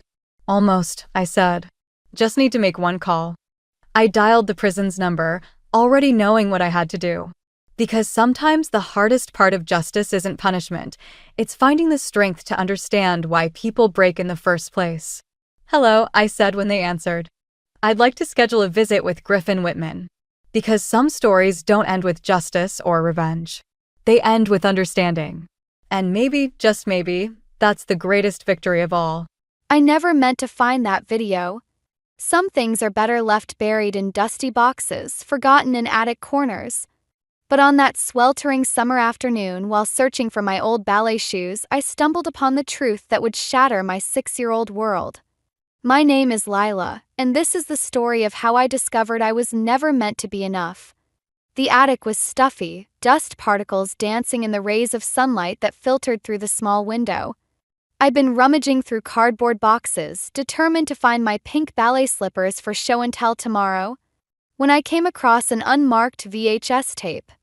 Curious, I carried it downstairs to our rarely used family room, where our ancient VCR still sat beneath the TV. The screen flickered to life, and there were my parents, looking younger but unmistakable. Mom's hair was shorter, Dad still had that mustache he'd later shave off. They were sitting on our old green couch, beaming at the camera. "We're so excited to share our wonderful news," Mom was saying, her hand resting on her stomach. "After years of trying, we're finally expecting our son." My father squeezed her shoulder. "The doctors confirmed it yesterday. A boy. Finally, a chance to pass on the Marlowe name. Our family will be complete," Mom added, wiping away happy tears. I sat there, cross-legged on the carpet, trying to make sense of what I was hearing. This had to be when Mom was pregnant with my younger brother, Caleb. But something wasn't adding up. Timestamp on the video showed it was from 14 years ago. Caleb was only 2. That's when it hit me. They'd been trying for a boy before I was born. I was their first attempt, their first disappointment. "Lila? What are you watching?" I jumped at my grandmother Violet's voice. She stood in the doorway, a basket of folded laundry in her arms. When she saw the screen, the basket slipped from her grasp, scattering clean clothes across the floor. "Oh, sweetheart," she whispered, rushing to turn off the TV. "You weren't supposed to see that." "They wanted a boy," I said, my voice small. "Before me. They always wanted a boy." Grandma Violet knelt beside me, her arthritis forgotten as she pulled me into her arms. She smelled like lavender and fresh bread, but even her familiar comfort couldn't stop the tears that came. "Your parents," she started, then stopped, choosing her words carefully. "Sometimes adults get fixed ideas about what they want. But that doesn't mean. Is that why they sent me to live with you?" I asked, pulling back to look at her face. "Because I wasn't the boy they wanted?" The silence that followed told me everything I needed to know. For the past year, I'd been living with Grandma Violet while my parents got the nursery ready for Caleb. I thought it was because they needed space or because I was special enough to help Grandma with her garden and her baking. Now I understood. They'd been starting over with their do-over baby. "Listen to me," Grandma Violet said firmly, taking my small hands in hers. "You are perfect exactly as you are. Some people are too blind to see the treasure right in front of them." But I barely heard her. In my mind, I was replaying every distant hug, every distracted "that's nice, dear," every time they'd been too busy to attend my school events. It all made sense now. That night, as Grandma tucked me into bed in what had become my room, I asked, "Do I have to go back home when the baby's bigger?" She hesitated, smoothing my hair back from my forehead. "We'll figure it out together, sweet pea. Whatever happens, you'll always have me." I nodded, but inside something had shifted. That little girl who desperately wanted her parents' approval began to fade, replaced by someone harder, someone who understood that some things had to be earned or taken.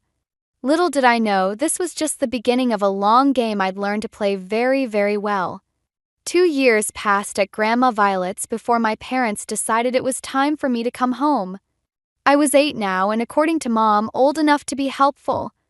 Those words should have warned me about what was coming. The house felt different when I walked in. Toys scattered across the floor, cheerful alphabet blocks decorating every surface, and the constant soundtrack of Caleb's babbling filled the air. My room had been converted into a playroom, my things relocated to the smaller guest room at the end of the hall. "We thought Caleb needed the space more," Mom explained, not quite meeting my eyes. "You understand, don't you, sweetie?" I nodded because that's what good girls do. But understanding and accepting are two very different things. My new role became clear within days. While Mom and Dad fawned over every gurgle and step Caleb took, I became his shadow. "Watch your brother. Make sure he doesn't put that in his mouth. Why weren't you paying attention when he tried to climb the bookshelf?"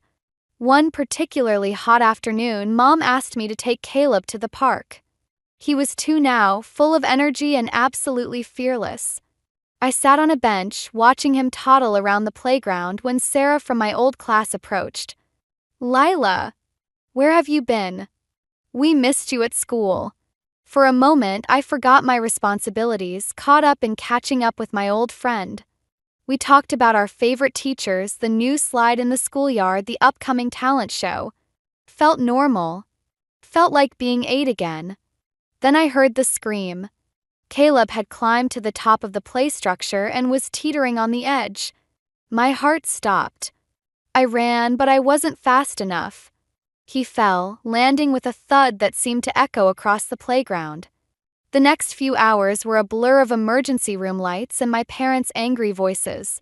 Caleb was fine, just a sprained wrist and a few bruises, but you'd think I'd pushed him myself from the way Mom and Dad reacted.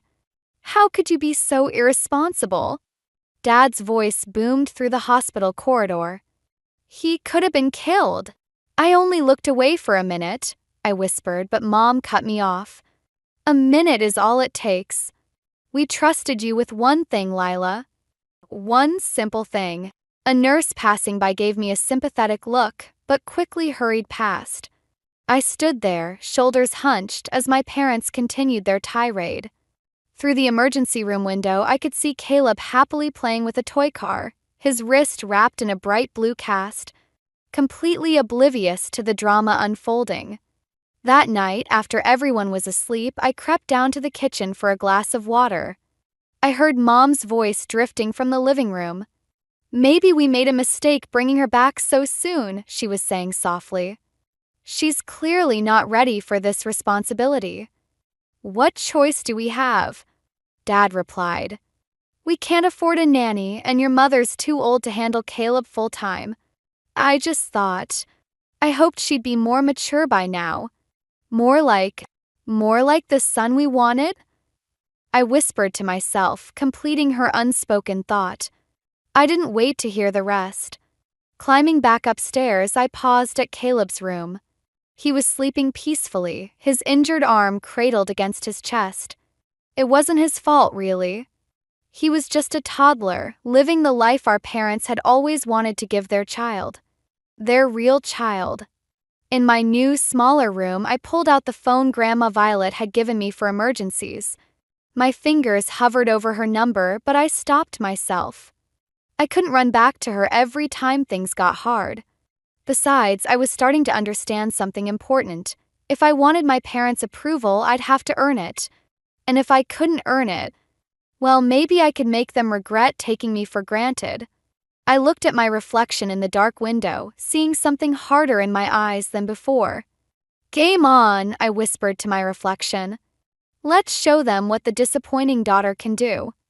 Little did I know that night would mark the beginning of a plan that would take years to unfold but would change everything. By 13, I'd learned to move silently through our house, becoming a ghost in my own home. That's how I happened to overhear the conversation that would change everything. Again, I was heading to the kitchen for a late-night snack when I heard voices from Dad's study. The door was cracked open, letting a thin slice of light spill into the darkened hallway. "The market's been good to us," Dad was saying. "If we start investing now, we'll have enough saved for Caleb's college fund by the time he's ready." I froze mid-step. College fund? They'd never mentioned anything about college funds to me. "What about that private high school you mentioned?" Mom asked. "The one with the excellent sports program? Riverdale Prep? It's expensive, but with some portfolio adjustments, we could manage it. Caleb's showing real promise in baseball. This could be his ticket to a scholarship." I pressed my back against the wall, my heart hammering. 7-year-old Caleb had just started Little League last month, and they were already planning his entire future. "What about Lila's college?" Mom's voice was quieter now. "She'll be starting in a few years." There was a pause, followed by the sound of ice cubes clinking in a glass. "She's smart. She'll get scholarships if she applies herself. Besides, she can always start at community college if needed." "I suppose you're right," Mom sighed. "And she's always been so independent." I bit my lip until I tasted blood, fighting back tears. Independent. Right. Because they'd never given me any other choice. The next morning, I sat at the breakfast table, watching Mom cut Caleb's pancakes into perfect little squares while my cold cereal turned to mush. Dad was helping him practice his multiplication tables between bites. 7 times 8? Dad asked. 56. Caleb beamed as Dad ruffled his hair. "That's my boy. Keep this up and you'll be top of your class." I cleared my throat. "I got an A+ on my biology test yesterday. Mr. Peterson said it was the highest score he's seen in years." "That's nice, dear," Mom said absently, wiping syrup from Caleb's chin. "Oh, don't forget you're watching Caleb after school today. Dad and I have that meeting with his baseball coach." Something snapped inside me. "Actually, I can't. I have study group for the advanced placement exam." Mom finally looked at me, frowning. "Since when?" "Since last month. I told you 3 times. I hadn't, but they never listened anyway. If I pass, I'll be able to take college-level courses next year." "Well, you'll have to reschedule," Dad said, not looking up from Caleb's homework. "This meeting is important for your brother's future." I stood up so quickly my chair scraped against the floor. "What about my future?" The silence that followed was deafening. Even Caleb stopped eating, looking between us with wide eyes. "Lila," Mom started, using her warning tone. "We've talked about your attitude." "No, we haven't talked about anything." My voice cracked. "You plan Caleb's entire future while I'm supposed to just— what? Figure everything out on my own?" Dad set down his coffee cup with deliberate calm. "You're being dramatic. We've always supported your education." "Really?" I laughed, but it sounded more like a sob. "Then why were you talking about community college for me last night while planning private school for him?" Their faces paled. Mom's hand flew to her throat, a nervous tell I'd seen 1,000 times. "You were eavesdropping?" Dad's voice had that dangerous edge to it. "I was existing in my own house," I shot back. But don't worry, I got the message loud and clear. Caleb's the investment and I'm the afterthought. I grabbed my backpack and headed for the door, ignoring their calls to come back. As I walked to school, I made a decision. They wanted independent? Fine. I'd show them independent. I'd excel so brilliantly they'd have to notice, have to acknowledge me. But more than that, I'd make sure they'd regret every single time they chose him over me. Every single time. That afternoon, I skipped watching Caleb to attend my non-existent study group. Instead, I sat in the library, researching scholarships and planning my escape. Let them deal with their golden child themselves for once. It was time to start playing the long game. The acceptance letter from Stanford arrived on the same day as Caleb's first home run. Guess which one made the family photo album? I stood in the kitchen, clutching the heavy cream envelope while my parents fawned over Caleb's dirt-stained baseball uniform. He was 12 now and I was 17, both of us excelling in our own ways.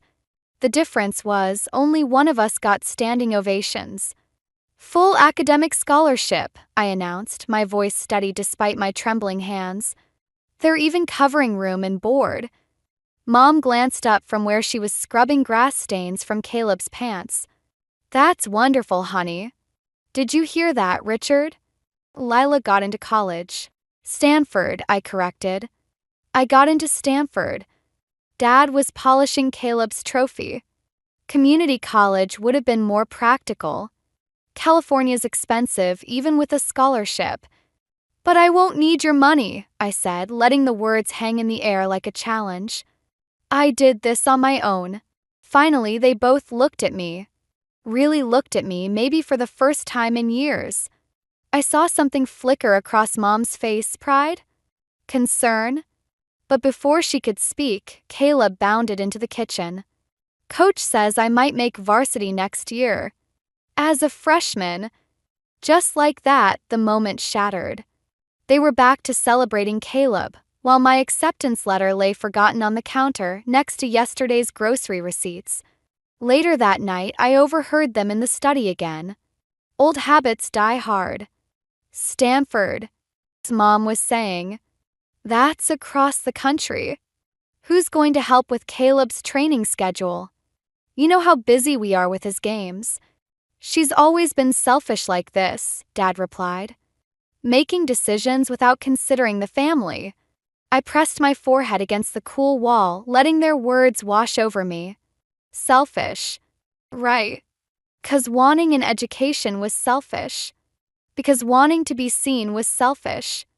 The next morning, I found an envelope on my bed. Inside was a letter from my parents' bank, showing they'd emptied my college savings account, all $5,000 of it. We had to make some adjustments, Dad explained when I confronted him. Caleb's private coaching isn't cheap, and with the travel team expenses. That was my money, I said, my voice hollow. From summer jobs, from Grandma Violet's birthday checks. It was in our name, he corrected. And as your parents, we have to make decisions for the whole family. I looked at the family photos lining his office walls. Caleb's baseball portraits. Caleb's little league teams. Caleb's trophies. There wasn't a single photo of me after age 6. When, I asked quietly, did I stop being part of this family? He sighed that patronizing sigh I'd grown to hate. Don't be dramatic, Lila. You're going to Stanford, isn't that enough? Yeah, I replied, a cold clarity settling over me. It is enough. It's exactly enough to show me where I stand. That evening, I called Grandma Violet. I told her everything, the scholarship, the emptied account, the years of being invisible except when they needed a convenient babysitter. I always knew you'd fly, little bird, she said softly. Just remember, sometimes the best revenge isn't about getting even. It's about getting better. I looked at my acceptance letter again, running my fingers over the embossed letterhead. Stanford. 3,000 miles away from here. From them. I'm done trying to earn their love, I told her. From now on, I'm playing a different game. What game is that? She asked. I smiled, thinking of all the times they dismissed me, underestimated me, forgotten me. The long game, Grandma. The one where they realize exactly what they threw away. After hanging up, I started packing not just clothes and books, but evidence. Bank statements, old videos, letters. Someday they'd need something from me. And when that day came, I'd be ready. 'Cause the thing about being invisible? Nobody sees you coming. Stanford was supposed to be my escape, but freedom comes with a price tag I wasn't prepared for. By my second semester, I was juggling 3 part-time jobs with a full course load, running on coffee and determination. My grades started slipping first. Not dramatically, I was still maintaining a 3.5 GPA, but for someone who'd never seen anything below an A, it felt like failure. The irony wasn't lost on me that while I was serving coffee at 6 a.m. to make rent, my parents were probably writing another check for Caleb's private batting coach. Then came the phone call that changed everything. "Your grandmother had a fall," Mom said, her voice oddly distant. "She's okay, but she'll need surgery. We thought you should know." My heart stopped. "I'm coming home." "That's not necessary," she replied quickly. "Focus on your studies. We've got everything handled here." I gripped my phone tighter. "She's my grandmother. I'm coming." The flight home maxed out my emergency credit card, but I didn't care. When I walked into Grandma Violet's hospital room, the sight of her looking small and fragile in the stark white bed nearly broke me. "Little bird," she smiled weakly. "You shouldn't have come all this way." Of course I came. I took her hand, careful of the 4 lines. "Why didn't you call me directly?" She glanced away. "I didn't want to worry you. Your mother said you were struggling with your classes." I froze. "What?" "She mentioned your grades were suffering. That you might lose your scholarship." The room suddenly felt too small.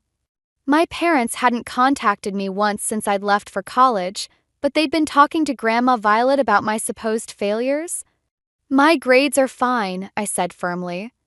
"And even if they weren't, it would be because I'm working 3 jobs to survive since they emptied my savings account." Violet's face darkened. "They did what?" Before I could respond, my parents walked in.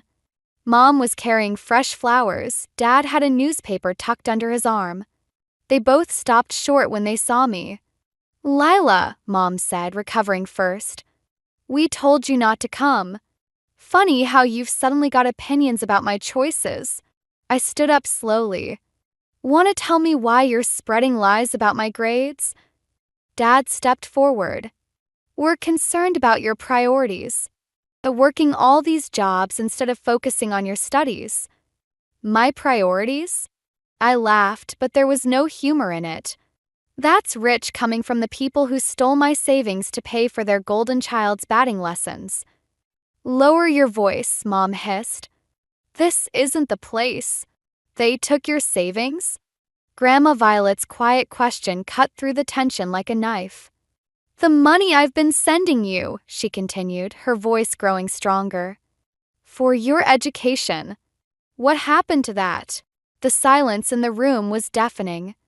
My parents wouldn't meet her eyes. "What money?" I asked slowly. "I've been sending them $500 every month since you started college," Violet said. "They said you needed help with expenses." The room tilted sideways. $500. Every month. For almost 2 years. That was $12,000, money that had never reached me. "You've been..." I couldn't even finish the sentence. My hands were shaking so hard I had to grip the bed rail. All those nights I went hungry, all those times I nearly dropped out because I couldn't afford books. "We needed it for Caleb's college fund," Mom whispered. "We thought, since you had the scholarship." "Get out." Grandma Violet's voice was steel. "Both of you, get out of my room right now." They left without arguing, but I barely noticed. I was too busy calculating all the hours I'd worked, all the meals I'd skipped, all the nights I'd cried myself to sleep wondering if I'd make it through another semester. Little bird, Grandma Violet reached for my hand. We're going to fix this. Together.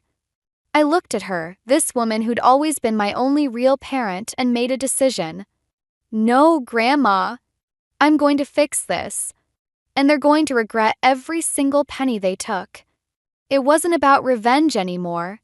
It was about justice. And I was just getting started. I met Owen at a coffee shop 5 years after graduation. By then, I'd built a life they couldn't touch, senior financial analyst at a tech firm, my own apartment in San Francisco, and enough savings to help Grandma Violet live comfortably. I thought I was done with the past. I was wrong. Owen was different from anyone I'd ever known. He laughed easily, loved deeply, and saw straight through my carefully constructed walls. On our third date, he asked about my family. It's complicated, I said, stirring my coffee. Try me. So I told him everything. About the video, about Caleb, about the stolen money. He listened without judgment, then reached across the table and took my hand. They didn't deserve you, he said simply. We married 6 months later, with only Grandma Violet present. I was happy, truly happy, for the first time in my life. Then came the email that shattered everything. Your brother's been arrested, Mom wrote. We need your help. I deleted it without responding, but more messages followed.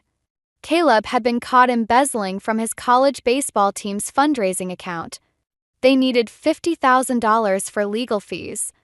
Tell them no, Owen said when I showed him the emails. You don't owe them anything. He was right. I knew he was right. But that night I lay awake, remembering 6-year-old Caleb's gap-toothed smile, his little hand in mine as we walked to the park. Had I become just like them, choosing who deserved love and who didn't? The decision was made for me when I discovered I was pregnant. Looking at that positive test, I made a promise to my unborn child that the cycle of favoritism would end with me. I wrote back to my parents, I'm not your backup plan anymore. Finn was born on a rainy Tuesday in March. He was perfect, 10 tiny fingers, 10 tiny toes, and eyes that seemed to hold all the wisdom in the world. As I held him, I understood with crushing clarity what my parents had failed to give me. He's beautiful, Grandma Violet whispered, touching his cheek. She'd moved to San Francisco after her surgery, becoming the grandmother to Finn that she'd always been to me. Then came the letter. Not an email this time, actual paper, heavy stock, formal letterhead. Dear Mrs. Carter, it began. We represent Richard and Elaine Marlowe in the matter of their petition for bankruptcy protection. They'd mortgaged their house to pay for Caleb's legal defense. Now they were losing everything. The letter ended with a request for financial assistance, citing family obligations. I stood in my kitchen, reading and rereading those words while Finn napped upstairs. Family obligations. The same obligations they'd never felt toward me. Owen found me there hours later, the letter crumpled in my fist.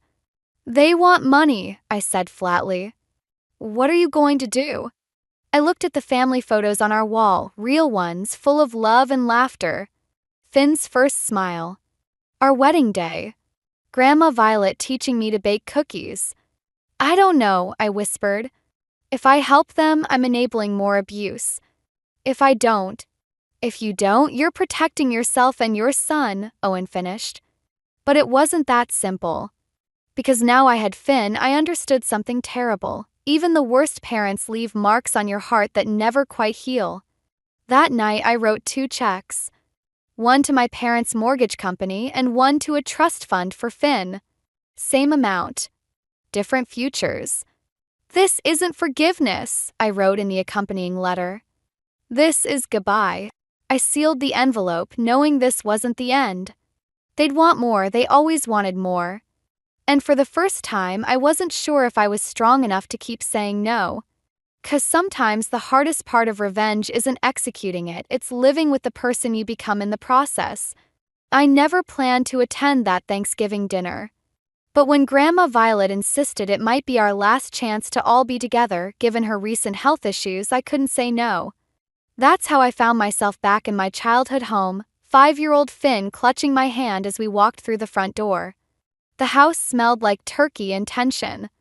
Mom hugged Finn enthusiastically while barely glancing at me. Dad and Caleb were watching football, both pretending I wasn't there. Only Grandma Violet's presence in the kitchen kept me from turning around and leaving. "Your old room's exactly how you left it," Mom said, but we all knew that was a lie. It had been Caleb's game room for years. Dinner started quietly enough. Finn, innocent to the undercurrents, chatted happily about kindergarten and his new puppy. Then came the moment that changed everything. "Daddy says Grandma and Grandpa only call Mommy when they need money," Finn announced, reaching for another roll. Like a piggy bank. The silence that followed was deafening. Owen nearly choked on his wine. "What an imagination children have," Mom laughed nervously, but her hands were shaking as she cut her turkey. "Is he wrong?" I asked quietly, placing my fork down. "How many times have you called this year alone? The mortgage, Caleb's legal fees, the car payment." "This isn't the time," Dad warned, but I was done being silenced. "When is the time? When you need another check? When Caleb gets into more trouble?" I turned to my brother. "Did they ever tell you where your college fund really came from?" Caleb looked up from his plate, confusion crossing his face. "What are you talking about?" "They stole my savings. Then they took Grandma's money meant for my education. All for you." My voice was steady, even as my hands trembled. "I worked 3 jobs in college while you got private coaching and new equipment. I nearly dropped out while they were building your future with my present." "That's enough." Dad slammed his hand on the table, making the dishes rattle. "We did what was best for this family." "What family?" I stood up slowly. "The only family member who ever cared about me is sitting right there." I nodded toward Grandma Violet, who was watching with tears in her eyes. "Everything we did," Mom started, "we did because you wanted a son," I finished. "I know. I saw the video when I was 6, remember? Finally, our family will be complete." "Well, congratulations. You got your perfect son. How's that working out for you?" Caleb pushed back from the table. "This isn't my fault." "No," I agreed. "It's theirs. But you were happy to benefit from it, weren't you?" "Lila," Owen said softly, placing a hand on my arm. Finn had gone very quiet, his eyes wide. "I'm done," I announced, reaching for my purse. I pulled out an envelope and placed it on the table. "Inside is documentation of every penny you've taken from me over the years, including Grandma's stolen money, plus records of all the times you've asked for help since. I've sent copies to my lawyer." "Are you threatening us?" Dad's face had gone red. "No. I'm setting you free. You don't have to pretend to care about me anymore. No more awkward holidays, no more reluctant phone calls when you need money." I picked up Finn, who buried his face in my neck. "But understand this, you will never treat my son the way you treated me. He will never know what it feels like to be the unwanted child." "Lila, please," Mom was crying now. "We're still your parents." "No," I said softly. "You're just the people who taught me exactly what kind of mother I never want to be." I turned to leave, then stopped. "Oh, and one more thing. I've set up a trust fund for Finn. One that you can never touch. Because that's what real parents do. They protect their children's future instead of stealing it." As we walked out, Grandma Violet joined us, her head held high. Behind us, I could hear Mom sobbing and Dad's angry voice, but for the first time in my life, their emotions weren't my responsibility. In the car, Finn looked at me with serious eyes. "Are we still going to have Thanksgiving next year?" "Yes, baby," I smiled, meeting Owen's supportive gaze in the rearview mirror. "But from now on, we're only celebrating with people who know how to love." 6 months after that Thanksgiving dinner, I received a thick envelope from my parents' lawyer. Inside was a deed to their house, signed over to me. They declared bankruptcy and moved to a smaller place closer to Caleb's new job at a local sporting goods store. The golden child had fallen, and they'd fallen with him.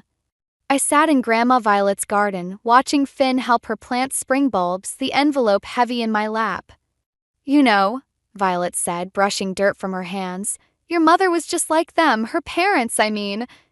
I looked up sharply. "What?" "Oh, yes. They favored her brother, too.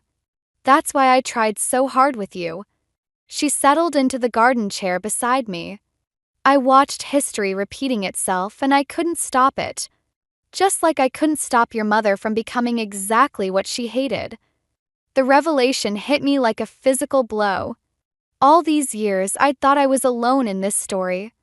But here was Grandma Violet, carrying the same scars, fighting the same battles. "Why didn't you tell me sooner?" She smiled sadly. "Would it have helped? Some lessons we have to learn on our own. The important thing is what we do with them." Finn ran over, proudly showing us a worm he'd found. His eyes were bright with discovery, his hands dirty from honest work. In that moment, I saw what real inheritance looked like, not money or property, but the capacity to love freely, to find joy in simple things. Later that evening, Owen found me in our home office, staring at old family photos.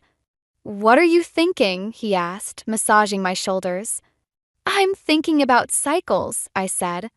"About how easy it is to become what hurt us." "But you didn't," he reminded me. "You broke the cycle." The next day, I received an unexpected visit from Caleb. He looked older, tired, less like the golden child and more like someone learning hard truths. "I didn't know," he said simply, standing awkwardly in my living room. "About the money, about what they did to you. I should have known." "You were a kid," I replied. "We both were." "I want to pay you back," he continued. "It'll take time, but—" "Keep it," I interrupted. "Use it to be better than they taught us to be." He left with tears in his eyes and a promise to be a better uncle to Finn. I wasn't sure if I believed him, but I was surprised to find that it didn't matter anymore. My happiness didn't depend on their redemption. That night, I wrote 2 letters. The first was to my parents, returning the deed to their house. "Keep it," I wrote. "Consider it payment for teaching me exactly what kind of parent I never want to be." The second letter was to Finn, to be opened on his 18th birthday. In it, I explained everything, the video, the stolen money, the years of neglect. Not to burden him with our family's darkness, but to show him how love can light the way out.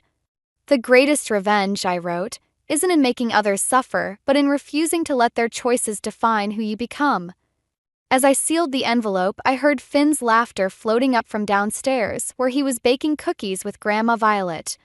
Owen's warm chuckle joined in, and suddenly I understood something profound. Revenge had never been about hurting them. It had been about healing myself. I placed both letters in my desk drawer and went downstairs to join my family, my real family, built on choice and love rather than obligation and blood. Kitchen was warm and fragrant with vanilla, and Finn's face lit up when he saw me. "Mommy!" "We made cookies." "They're a little messy," Owen apologized, flour dusting his hair. "They're perfect," I said and meant it. Because sometimes the best revenge isn't in getting even, but in getting free. And freedom, I've learned, tastes a lot like slightly burnt cookies made with loving hands and joyful hearts.